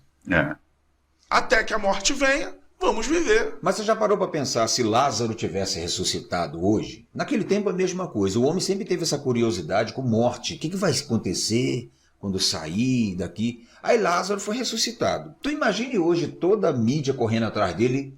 Como é que foi lá? O que você viu lá? Que foi lá? O corpo de Moisés houve briga, degladiou, né? Entre demônios, brigou pelo corpo de Moisés. Por quê? Aquilo é um mistério que quem ficasse com o corpo seria, óbvio, se fosse hoje a notícia do século. Acho que a morte é um mistério que até certo ponto é até gostoso, né? Tu imagina a mídia do mundo toda atrás de Lázaro. Qual é a religião que fala a verdade sobre essa questão depois que morre? O que você viu lá? Como é que funciona lá? Qual a religião que é certa que fala a verdade? Você encontrou quem quando morreu? Esses 3 dias que você passou lá? Varão Guilherme, tem uma pergunta aqui, mas você ia falar algo e eu interrompi, peço perdão, mas acho que foi pertinente. A pergunta aqui, olha, eu sou cristão, mas sinto muita raiva. Será que isso foi algum mecanismo, algum problema que eu passei no passado? Tá dirigindo a você, né? Mas, enfim. É o que foi perguntado sobre raiva, né? Não, qual foi a pergunta? Tristeza e depressão. A raiva é um dos fatores que geram depressão, tá? A raiva em excesso é um dos fatores que gera depressão. Primeiro, eu ouvi uma frase de uma pessoa, né? Ela ainda não é cristã, né? Essa pessoa. Ela falou assim para mim: Guilherme, eu sou uma pessoa triste 99% da minha vida e vivo pequenos momentos de felicidade. Isso é uma fala filosófica. Foi Nietzsche que falou isso? Aí eu virei e falei assim, falei assim, não sei quem foi que falou, mas sei que essa pessoa falou pra mim. É uma fala filosófica. Como que ela fala? A pessoa virou pra mim e falou isso. Aí eu virei e falei assim, gente, mas Que não falou existe assim, ó, felicidade. eu vivo 90% de tristeza, Isso é uma fala filosófica. tá? Eu vivo 90% de tristeza, mas 10% eu vivo, né, de felicidade, ou 1%, e ela falou de felicidade, um negócio desse. E aí eu virei e falei assim, poxa, mas por quê? Porque eu não tenho prazer no que eu faço. Eu não tenho prazer, eu não gosto do meu trabalho. O meu marido que eu tenho, né, não faz as minhas vontades, né? Eu não vivo bem com meu marido. Meus filhos não ouvem o que eu digo. Eu falo para fazer X, diz Y. Eu vivo em casa, no trabalho, na igreja, triste. Mas em alguns momentos eu fico feliz. Eu vivo de pequenos flashes de felicidade. Aí eu virei e falei assim, meu Deus, que vida triste. Uhum. Daqui a pouco, para pular da tristeza para uma depressão, é um pulo. Agora, Varão Guilherme, eu acho que eu não sei, e não vou afirmar isso, que existe uma atuação maligna, porque pode haver uma situação espiritual. Porém, nós vimos o caso de Jó ter desejado a própria morte. Uhum. Né? Alguns personagens, o próprio Elias sentiu o desejo de morrer. Alguns personagens bíblicos, eles, de alguma forma, estavam num extremo da vida deles, que sentiram o desejo de parar de existir, né? Então, até certo ponto, dependendo do que você está vivenciando, eu acho até que até certo ponto é natural esse desejo de desistência. Agora, a gente precisa ter cuidado, porque isso pode ser uma atuação maligna que leve uma pessoa a um suicídio, por exemplo, né? O Jó, ele falou disso. Ele amaldiçoou o dia do seu nascimento. Ele desejou a morte ali naqueles momentos. Então, eu acho que a gente precisa ter cautela, porque uma coisa é passar por problemas na vida, percalços, e ficar desgostoso. É dizer realmente, minha vida está muito triste, eu vivo flashes de felicidade, até certo ponto. Então a gente tem que ter cuidado, porque uma vontade excessiva, e eu lembro de uma pessoa que eu tratei, ela dizia que queria morrer, tudo na vida estava dando errado, a esposa morreu, o filho abandonou, e ele vivia sozinho. Acabou que ele morreu, mas eu vi uma atuação maligna ali. O desejo de desistência dele não era algo natural por um problema, um percalço, que passaria. A tristeza, não era tristeza. Ele entrou numa situação de depressão e ele acabou morrendo. Teve um que morreu sozinho em casa, teve outro que acabou cometendo o suicídio. Botou a corda na árvore e quando todo mundo chegou ele estava enforcado. Perde a razão. Então a gente precisa ter cautela, porque tá desgostoso, uma desventura, tá triste, uma situação, é até certo ponto natural, mas excessivamente não. Todos os dias, 90%. 90%. É brabo. Mano, você que tem uma família, tem uma esposa, tem um filho, todo dia eu fico olhando pro meu filho, que desejo de chegar e ver logo meu filho, aquele cheirinho, aquela risada, sabe? O chorinho, até o choro, fico acordado de madrugada, às 3 da manhã. É delicioso, são problemas que me fazem bem. Ver meu filho chorando, ela tá com vida, tá chorando, querendo comer, querendo que a gente limpe ele. O meu outro filho pedindo ajuda. Gente, é maravilhoso. A minha esposa e tal. Então, isso me dá vontade de viver e não de morrer. Então, cuidado, quando você ouve uma pessoa falando que quer morrer, quer desistir de viver, 90% de tristeza, isso pode ser uma depressão profunda. E por uma vida inteira, né? E por uma vida ela toda. Tá falando não é um momento só. Não é um momento. Agora eu tô com pergunta aqui, tá, gente? Pergunta é a seguinte, mandando pra você, Varão Wellington. Como controlar as emoções? Eu tenho dificuldade de gerenciar minhas emoções. como conhecer as minhas emoções? As emoções da pessoa, para a gente poder gerenciar, primeiro a gente tem que se conhecer. Porque tudo aquilo que vem e eu não controlo, é porque eu não detectei. Então tem que saber gerenciar isso, é você saber de onde vem, o porquê disso. Mas isso vai depender de quem? De um profissional. Tem que ter a busca de um profissional. Como você falou aí da igreja, ele falou de um oftalmologista, procura um oftalmologista. Sim, se tem um problema, seja na igreja ou essa pessoa que mandou essa pergunta, tem que buscar ajuda. Porque nós achamos que essas questões emocionais nós conseguimos resolver sozinho. Não, nós não conseguimos resolver sozinho. Porque principalmente a compulsão. Compulsão é tudo aquilo que a gente não controla, a gente não detecta. Então são coisas que a gente precisa da ajuda de um profissional para entender da onde está vindo isso, onde isso foi originalizado, para a gente poder tomar parte desse controle e começar a administrar. Agora, fora disso, não tem como. Porque se eu perguntar de onde vem isso, ela vai dizer que não sabe. Você vai falar, como isso aí começou? Não, eu também não sei. Então, temos que ir lá no início, entender essa situação para poder administrarmos, senão não tem como. Igual eu vou falar dessa mulher, né? Ah, eu vivo com raiva. Poxa, por que a alma tão amargurada? Então vou buscar, qual raiva? De onde veio essa raiva? Será que veio das frustrações, a falta de sonhos que não se realizaram? Desejos que ela não conseguiu, objetivo não conseguiu alcançar, sonho que ela não alcançou? Então são N fatores que vai trazer essa amargura. Agora, igual eu estou falando, tem que ter a ajuda de um profissional. A gente não consegue fazer sozinho. Não conseguimos. Vocês acham que falta nas igrejas profissionais e pessoas capacitadas dentro da vivência e experiência de vocês? Assim, ó, eu rodo muito, gente, muito. Eu sei. Me relaciono com muita gente. Rapaz. É por causa da profissão, por causa dos trabalhos, por causa da igreja. E comunicativo. E a gente tem uma comunicação assim, bem apurada. Mas eu percebo, mano, eu não consigo ver um trabalho eficiente dentro das igrejas de trabalho com os aspectos emocionais. Eu não vejo. Como você disse, nem com os nubentes, né, ou aqueles que estão prestes a casarem, nem com casais, eu não vejo. Posso estar equivocado, mas dentro do meu raio de atuação, eu vejo pouquíssimos trabalhos eficientes nesse sentido. Qual é a experiência de vocês? Vocês veem os pastores preocupados com isso? Eu vejo muito isso daí, e eu falo com pastores por onde eu passo, um trabalho que eu fiz de homens agora semana passada. Eu vi que tem aquelas rodas de conversa, né? Então ali, muita coisa já foi quebrada no primeiro dia com aqueles homens ali. Você fez 2 vezes lá na igreja, né? Então, e aí o que acontece? Casa tratada é igreja tratada. Se você trata a casa ou trata a família, na igreja vai tudo muito bem. Porque não tem como separar isso na igreja sem uma bênção e a casa não.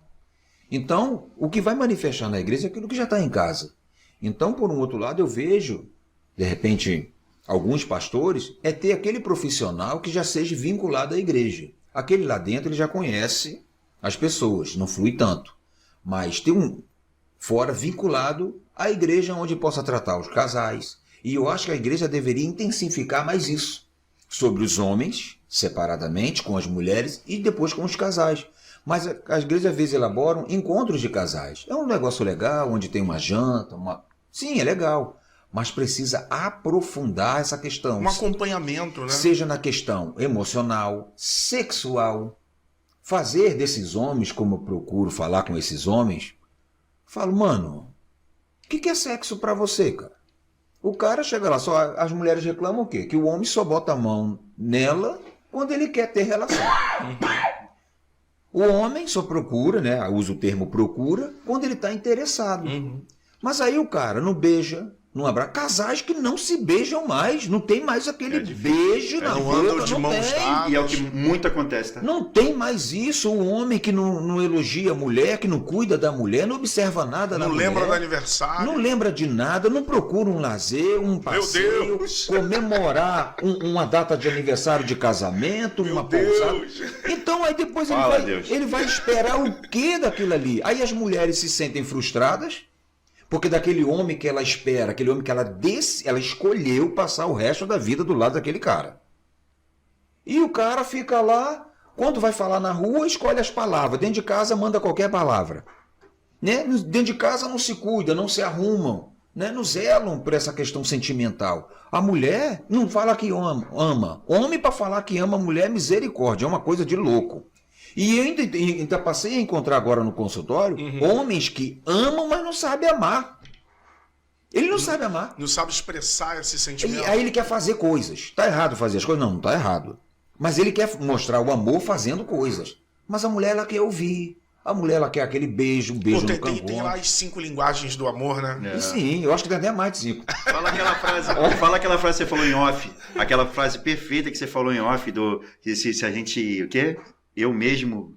Eu falo para os homens, que às vezes os homens chegam lá, no encontro de homem, eu falo assim, mas se você fosse sua esposa, você casaria com você? Nossa, isso é forte. Eu né? não. Ele fala Não, logo. você casaria com Isso você? é forte, isso é forte. Eu falaria... Não, Guilherme, eu só casaria se tu tivesse mais cabelo. Nossa, mano. Nossa, forte. Então eu pergunto isso para os homens assim, eu falei, cara, ela quer ouvir elogio de você.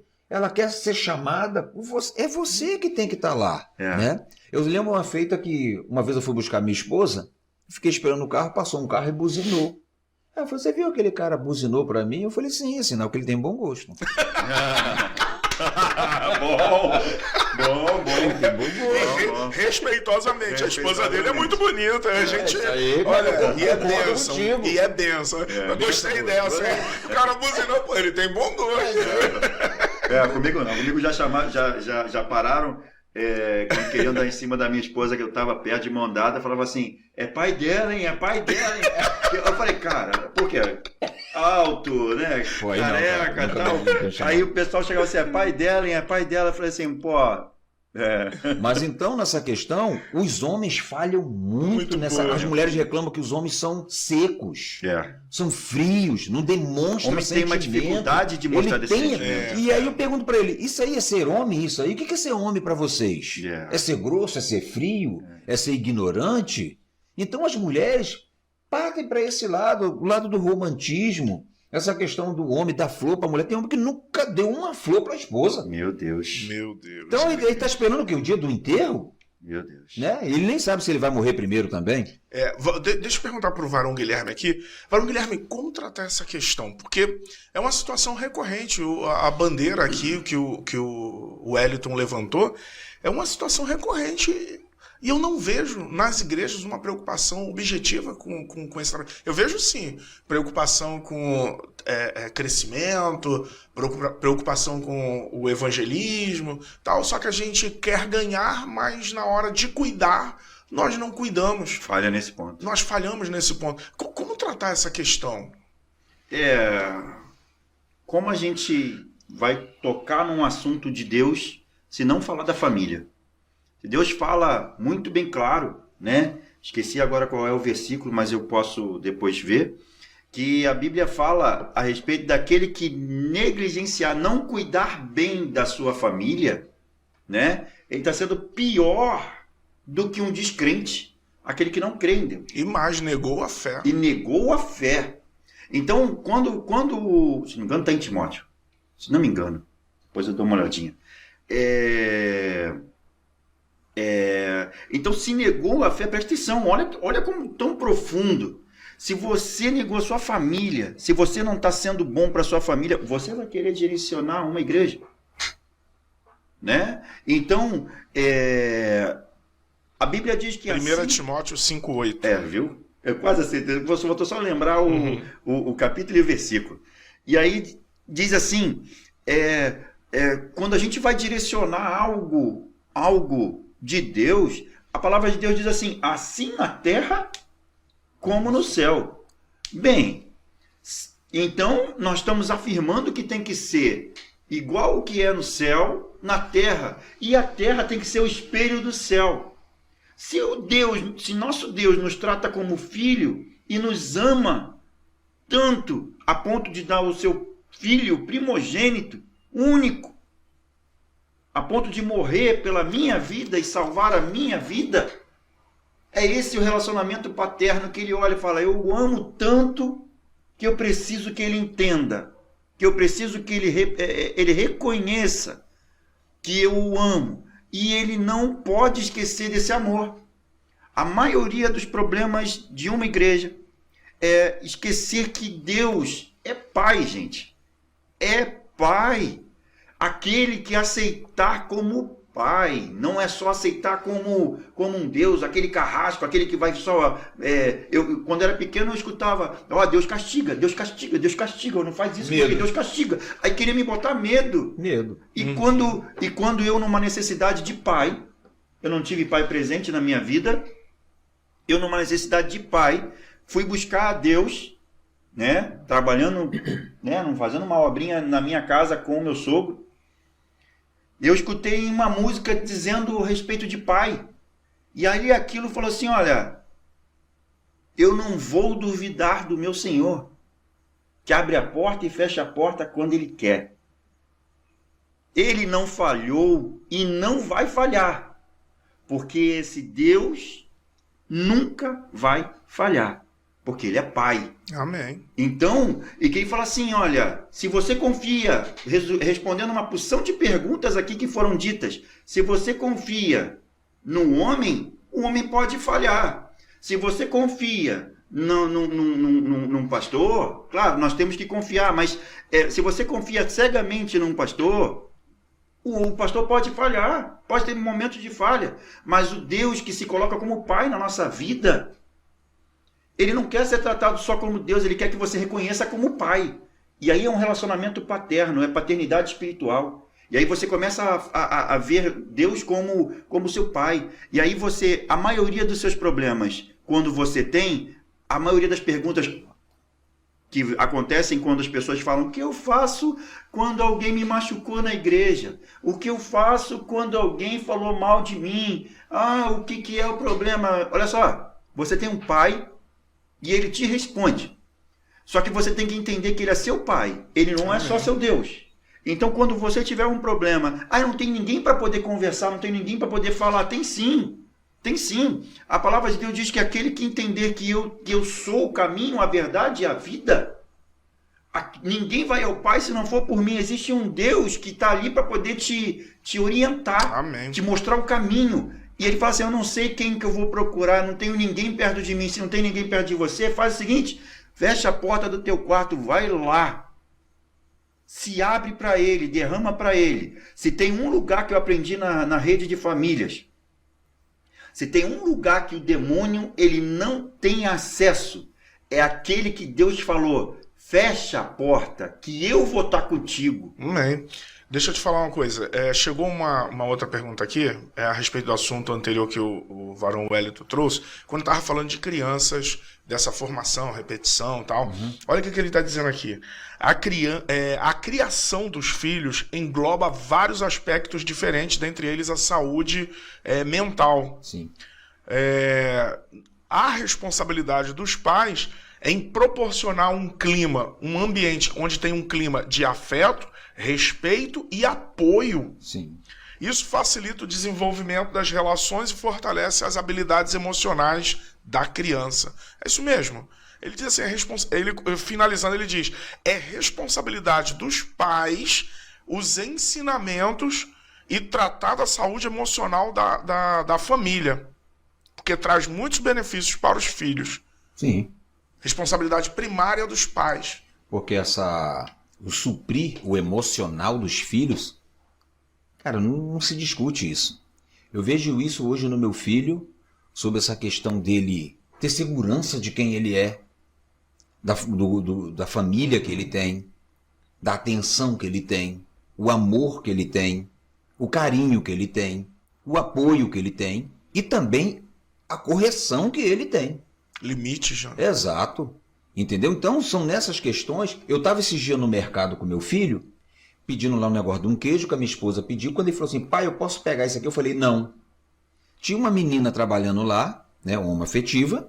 Ela chegou para mim e falou assim na mesma hora, foi isso que está fazendo falta na minha vida hoje. O não do meu pai.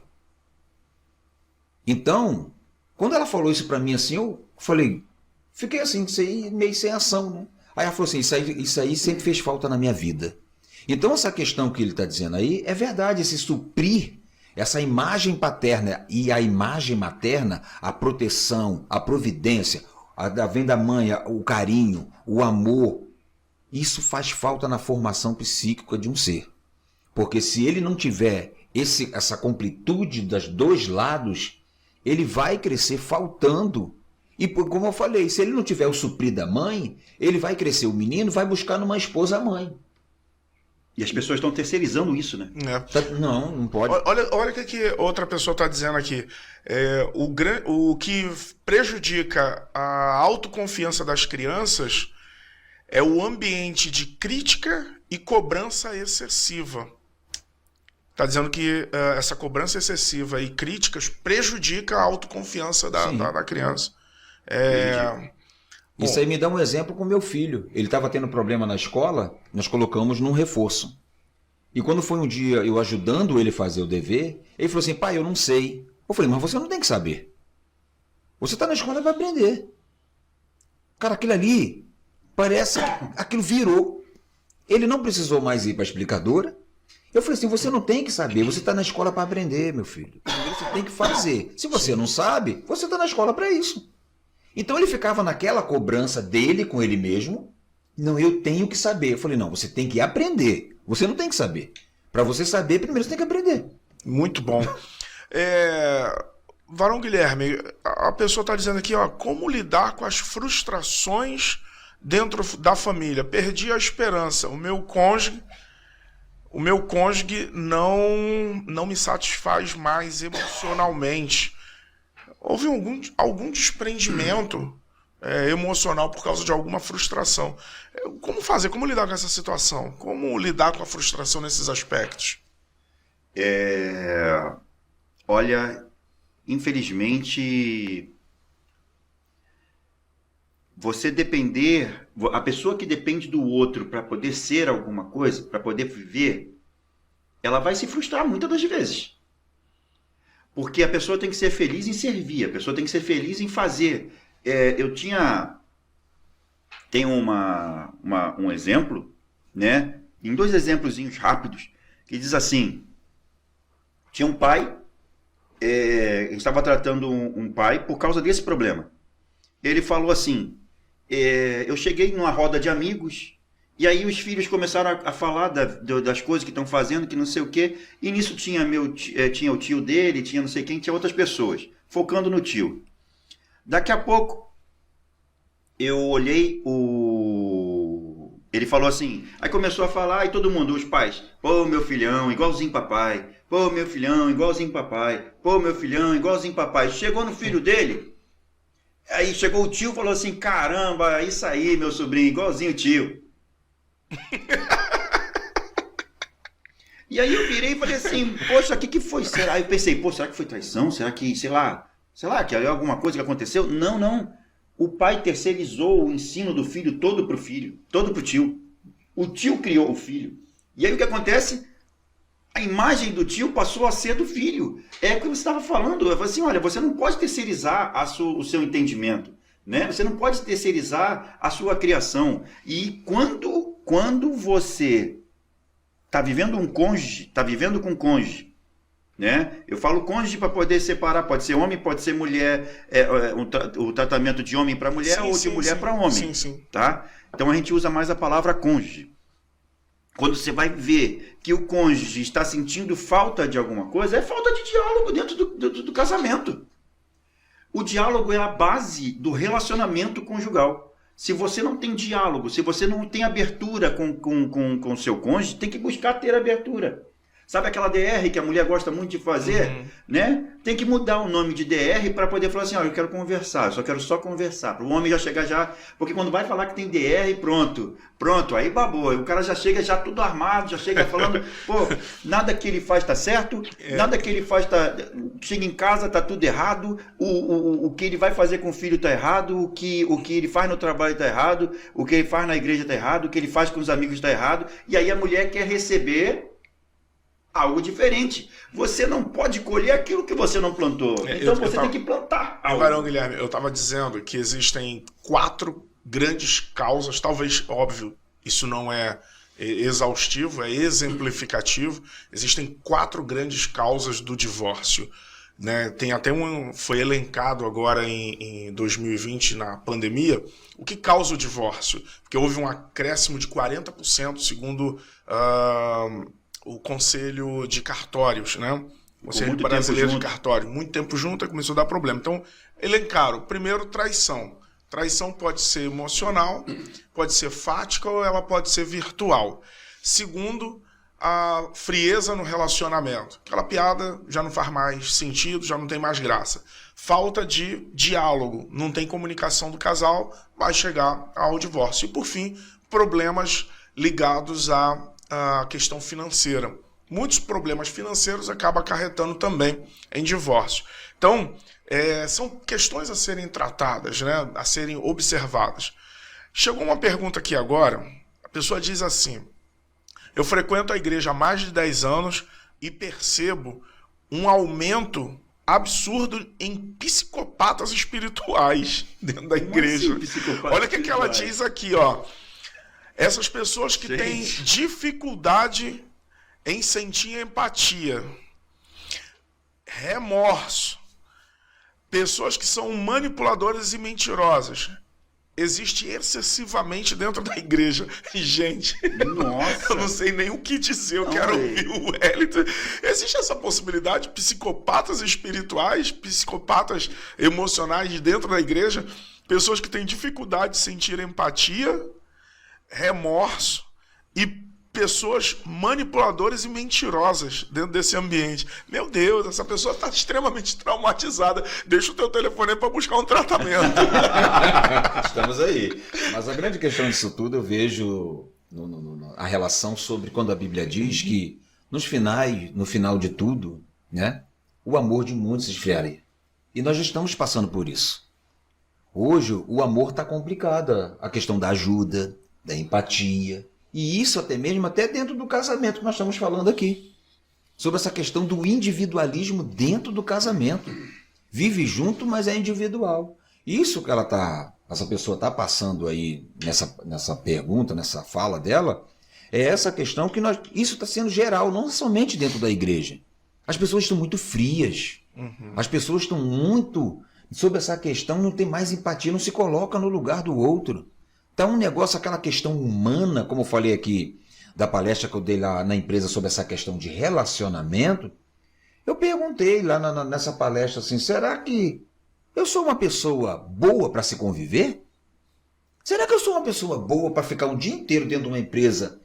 Será que eu sou bom para se relacionar comigo mesmo? Será que eu sou essa pessoa? Eu falei assim, se eu estiver dentro de uma empresa com 300 funcionários, só que esses 300 funcionários sou eu, 300 o Wellington, como é que vai ficar essa empresa lá dentro? Será que vai ter problema? Será que vai ter briga lá dentro? Eu acho que não vai ter, né? Porque o nosso grande desafio, ô Guilherme, porque é sempre o outro. É sempre. E nunca sou eu, tô aonde? Nos exemplos, eu sempre sou Davi e o outro é sempre Saul, né? É sempre o outro, é o outro. Mas eu sou Davi, o outro é Golias. Mas aí uma pergunta psicanalítica agora, até as perguntas que nós recebemos aí. Aquilo tudo que mexe comigo, até que ponto aquilo fala de mim? Até que ponto? Verdade. Aquilo fala de mim. Aquilo que tanto me deixa indignado, até que ponto isso aí tá falando de mim? Porque isso mexe muito comigo. Meu Deus. Tá entendendo? Então são essas questões que a gente tem que parar para analisar sobre isso. Igual ele estava falando aqui. Eu volto a falar dos homens, às vezes homens. Mas eu dou de tudo. Eu pago isso, eu pago aquilo, eu pago a escola, eu compro o skate, eu comprei o tênis, eu comprei. Falei, isso é tudo? Acabou? Meu amor. E atenção, carinho, beijo, afeto, assistir um filme junto, brincar, andar de bicicleta, jogar uma bola, abraçar, beijar, cair no chão, brincar de luta. Até mesmo a exaltação. Isso é de graça. Andar na chuva. Andar na chuva, lavar um tapete junto, lavar um quintal. Mano, olha a pergunta que chegou aqui. A minha filha se casou com um bom homem, trabalhador, responsável, servo de Deus. Mas quando saiu de casa, fiquei muito triste. E até hoje sinto o desejo de que ela volte para casa. Tem uma síndrome chamada síndrome do ninho vazio, né? Sim. Como resolver isso? Barão Guilherme, você que trabalha com família, como resolver isso? Essa ausência, essa sensação de ausência. Os pais, quando eles ganham o filho, é igual discipulado, né? Eles ganham, né? Discipulam por um período e eles precisam chegar a um momento da consolidação. Da consolidação de quê? Do próprio... O que vai acontecer na consolidação? Vai acontecer a emancipação da pessoa e dos pais. Porque na vida dos pais, a Bíblia fala, a vida não é o seu filho. A sua vida não é o seu filho, a sua vida é seu cônjuge. Então, você tem que criar o seu filho. A sua vida é o seu cônjuge. Ah, mas como assim minha vida é meu cônjuge? Sim, a palavra de Deus diz, e unirá seu esposo numa só carne. Então, a sua vida é o seu cônjuge. Então, se você olhar com olhos de águia, né? Protegendo o seu ninho, né? Leoa, protegendo o seu para sempre, o seu filho às vezes vai ter uma necessidade muito grande de sair mais rápido de casa, né? De sair mais rápido de casa. Um fato aqui. Pode falar. Conta aí. Falar. Não, porque você está falando aí, tem tudo a ver. Mas existe aquela questão que às vezes um dos cônjuges se apega a um filho porque às vezes seu relacionamento não está muito bom. E aí o que acontece? E aí passa a usar o termo possessivo. Meu filho. Minha filha. Né? E chegou um caso de que o casal teve um filho, rapaz. Só que esse rapaz com 16 anos de idade, ou 17, ele ainda mamava na mãe. Que isso? Que isso? O meu irmão mamou até os 8 anos. Olha, Que isso? 17! É o primeiro caso que eu vejo com e aí o que aconteceu com isso? O pai infartou. Então, essa questão dessa ligação emocional do ser humano é uma coisa assim, meu Deus, infinita. Quando Enéas disse que o ser humano é um universo, ele estava falando do infinito. E hoje eu entendo melhor. Ele fala essa que palavra. É um universo em miniatura. Exatamente, aquele cara ele era muito inteligente. Né? Então o que acontece com isso? Então esses laços parentais que nosso inconsciente vai criando, tem muitos outros que não dá para citar aqui. Esses laços que vão se criando, mas surge sim a síndrome do ninho vazio, porque às vezes a pessoa deposita a sua parte sentimental, transfere. Como você falou, é com o marido? Sim, tá certo. Mas só que às vezes não supriu. Houve ali umas frustrações. E aí transfere. Tá entendendo? Uhum. E aí quando busca a sua emancipação, que é o normal da vida, ficou vazio. E agora? Não aí se separa mais. do marido. Aí você falou, Aí separa do marido. Aí onde acontece a maioria do divórcio é quando acontece exatamente isso, que aí a esposa, o marido se apegam tão forte ao filho, sim, que aí quando chega o momento do filho sair, né, ser enviado, olha o processo depois da consolidação, sim, tem que ser um envio. Tem até um vídeo que viralizou e é bem interessante porque o neto tá convivendo com a avó e durante muito tempo aí o neto fala assim, óbvio que brincando ali, né, mas fala assim, vó, eu arrumei uma namorada e eu vou morar com ela. A avó se entristece e fica arrasada. Para mim alguns se aliou ao sentimento da avó, falando, pô, que injustiça, vai largar a avó sozinha. A idade, tadinha e tal. Mas não. Vó, chegou o momento do passarinho sair do ninho.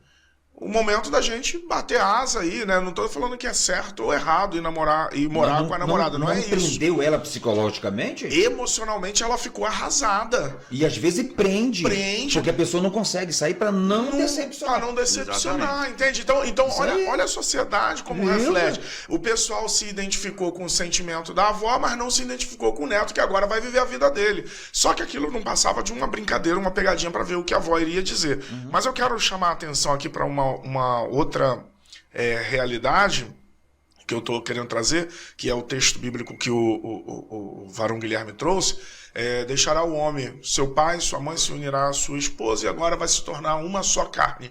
Durante um bom tempo eu fiquei refletindo, o que seria se tornar uma só carne quando nós temos dois corpos?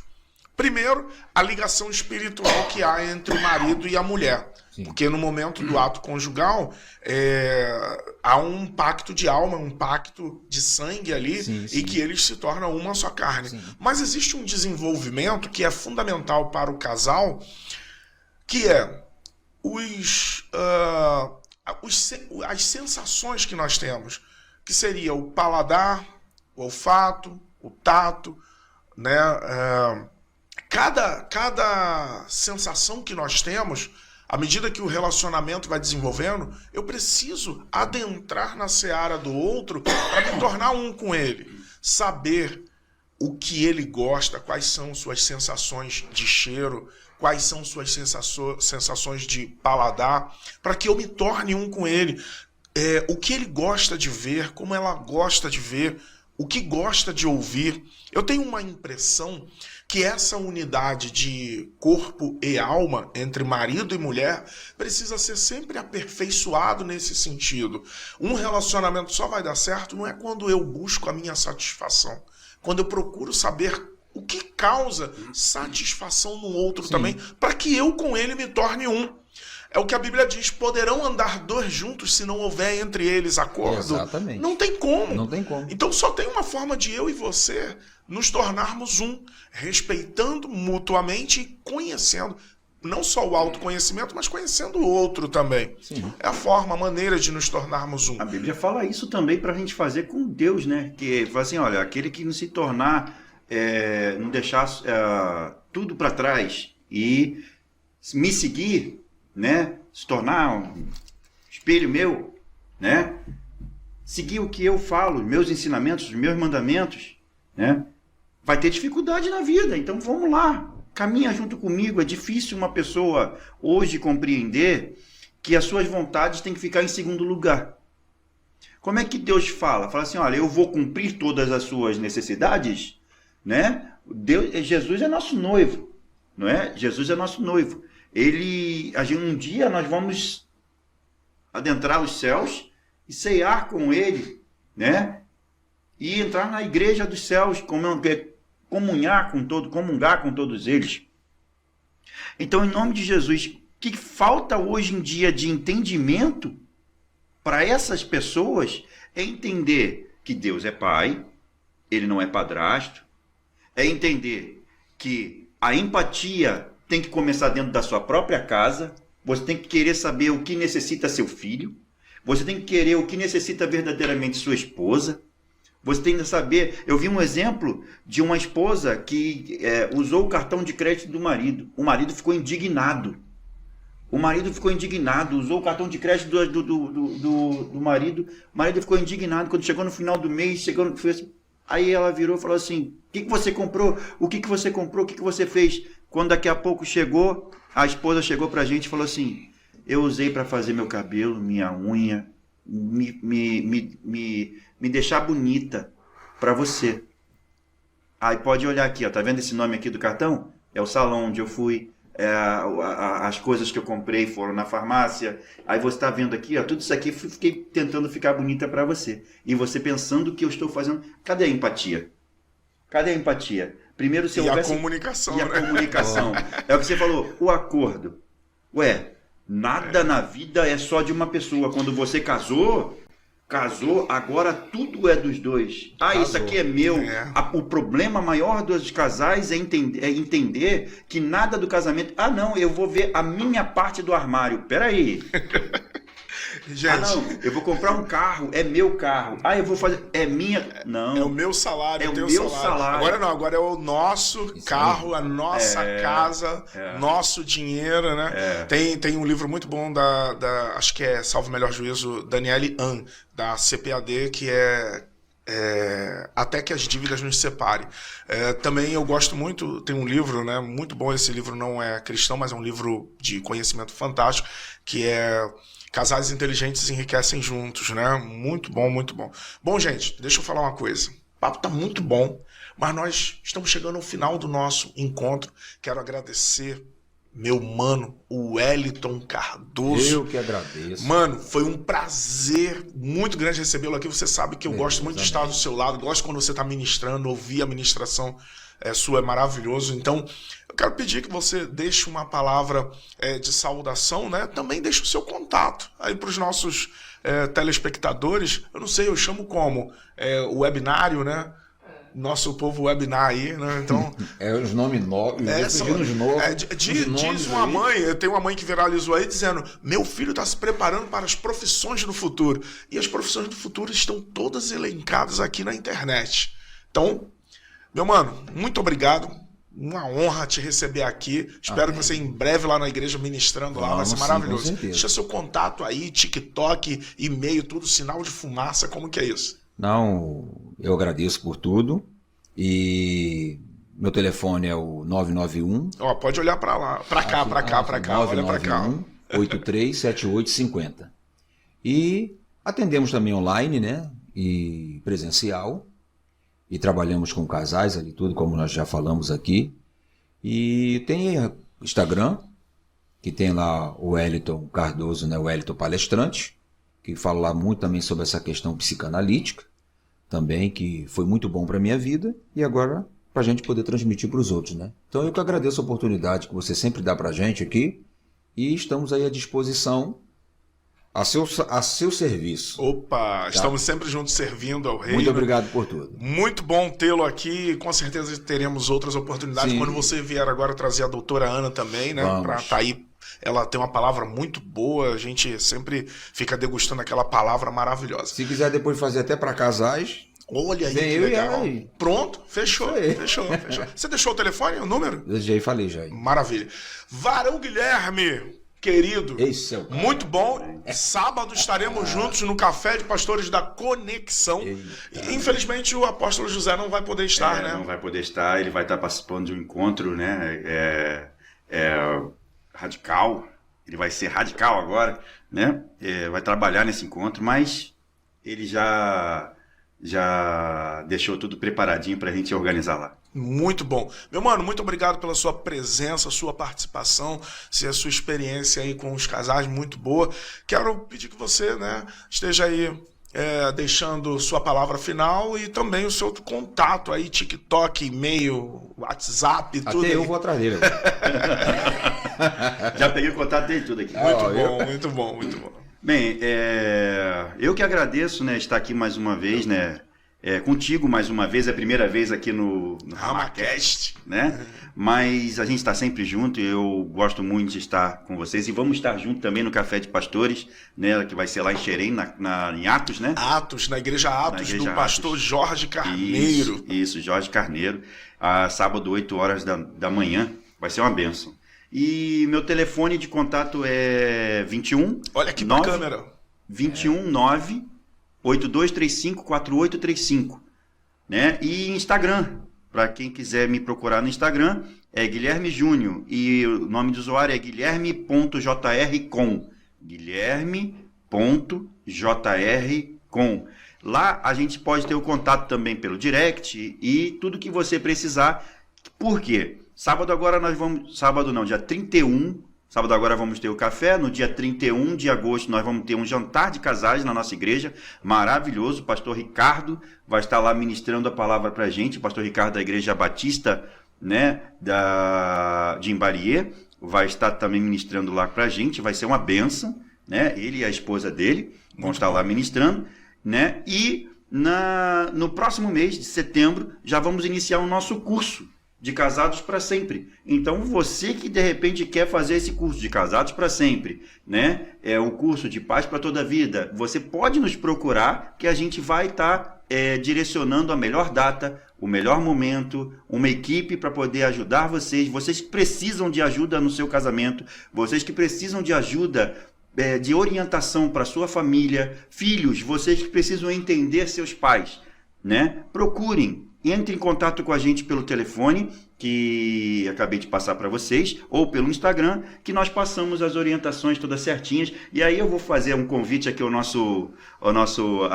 amigo aqui presente, né, que vai estar lá na igreja também ministrando com a gente, né? Eu já vou laçar, já falei para ele que vou laçar. Gostei muito de estar com vocês, amei de verdade. Em nome de Jesus, eu queria agradecer você, pastor, que Deus te abençoe, amém, né? Multiplique o que a sua mão faz, porque em nome de Jesus é sempre bênção. Amém, muito bom. Bom, gente, eu quero agradecer, eu vou pedir aqui o meu querido da técnica, já tô amando esse cara, o Patrick, é o cara que nos suporta. Eu vou botar aqui na câmera deles, Patrick, o nosso livro aqui bem pertinho, pode ser? Consegue visualizar daqui? Consegue? Tá aqui, gente, o nosso livro, Frutos da Perseverança, quando desistir não é a opção. Muito legal, né? Um livro aí feito pela Eglo, do nosso amigo querido de Deus lá, me ajuda, o nome dele, Marcelo, nosso querido Marcelo, cientista abençoado. E você que deseja nos convidar para estar ministrando aí na sua igreja, pode ser através do WhatsApp, 21 é o DDD, Rio de Janeiro, 9 na frente, 815374. Não, tá tudo errado. 9 na frente, 81547342. Esse é o nosso WhatsApp, tá? Pode fazer contato, eu vou estar respondendo. Você vai receber uma mensagenzinha automática, mas eu vou responder. Desejando nos conhecer um pouco aí pelo Instagram, você pode... Tá, tanto pelo Instagram da comunidade Ramá Xerém, a Xerém Underline. Já tem, né? Então pronto, tá muito top aí. Pessoal da África achando a gente lá. A turma da África. Olha, pessoal da África achando, falando, a paz, varão, eita glória. Muito bom. Então aí no Instagram você vai ver lá Ramá Xerém. No YouTube, Ramá Xerém vai estar lá junto conosco. Nosso RamaCast vai estar aí no canal do YouTube. Se você puder, inscreva-se no nosso canal. Vai ser uma grande bênção, tá? Também nossa agenda, nós vamos estar ministrando dia 31 no Ministério Avançar, Reviver em Cristo, vai ser uma grande bênção. Dia 24 estaremos com o pastor Ricardo na Igreja Batista Renovada, aqui em Imbariê, Duque de Caxias. Vai ser uma grande bênção, a gente está com a agenda extensa aí, em nome de Jesus, vai ser uma grande bênção. Você querendo que a gente esteja com você, vai ser um grande prazer conhecê-lo, tenho certeza que Deus vai abençoar. Amém? Então quero agradecer a todos, na técnica Patrick, valeu, muito obrigado. Vou pedir que nós encerremos orando com o nosso querido, abençoado varão Guilherme, né? Começamos com o varão Wellington, agora termina com o varão Guilherme. Amém. Vamos orar? Oremos então. Senhor, meu Deus, meu Pai, a Ti apresentamos essa noite, essa conversa, esse momento de comunhão. Em nome de Jesus, para engrandecer o Teu santo nome, meu Pai. Assuntos foram ditos aqui, meu Deus, para a edificação dos Seus servos. Assuntos foram ditos aqui, meu Deus, para crescimento espiritual e entendimento da Tua vontade para a nossa vida. Em nome de Jesus, meu Pai, eu Te agradeço por cada um dos ouvintes que está ouvindo agora a nossa voz, vendo agora esse podcast. Em nome de Jesus, vem estar agora na casa dessas pessoas, abençoando também essas pessoas, meu Pai, que ouviram, que tiveram um pouco de entendimento da Tua palavra, meu Deus, e que busquem agora o renovo para a sua vida familiar, sua vida conjugal. Em nome de Jesus, nós Te agradecemos por tudo que Tu fizeste e tudo que Tu vais fazer ainda na vida dos Seus filhos, em nome de Jesus. Amém. Amém. Muito obrigado pelo seu carinho, pela sua audiência. Espero que Deus te abençoe rica e abundantemente, te dê uma semana de paz e prosperidade. Eu encerro com um versículo de Apocalipse 21:4 que diz: Ele enxugará dos seus olhos toda lágrima. Tchau, gente. Até a próxima. Comunidade Ramá Xerém, Rua José Gervásio, número 100, Beira Serra, Xerém, em Duque de Caxias, Rio de Janeiro. Telefone 21 981 54 73 42. YouTube, Facebook, Instagram, Ramá Xerém. Reuniões domingo, culto da família 17 horas. Quarta, discipulado 19 horas. Sexta, intercessão 20 horas. Comunidade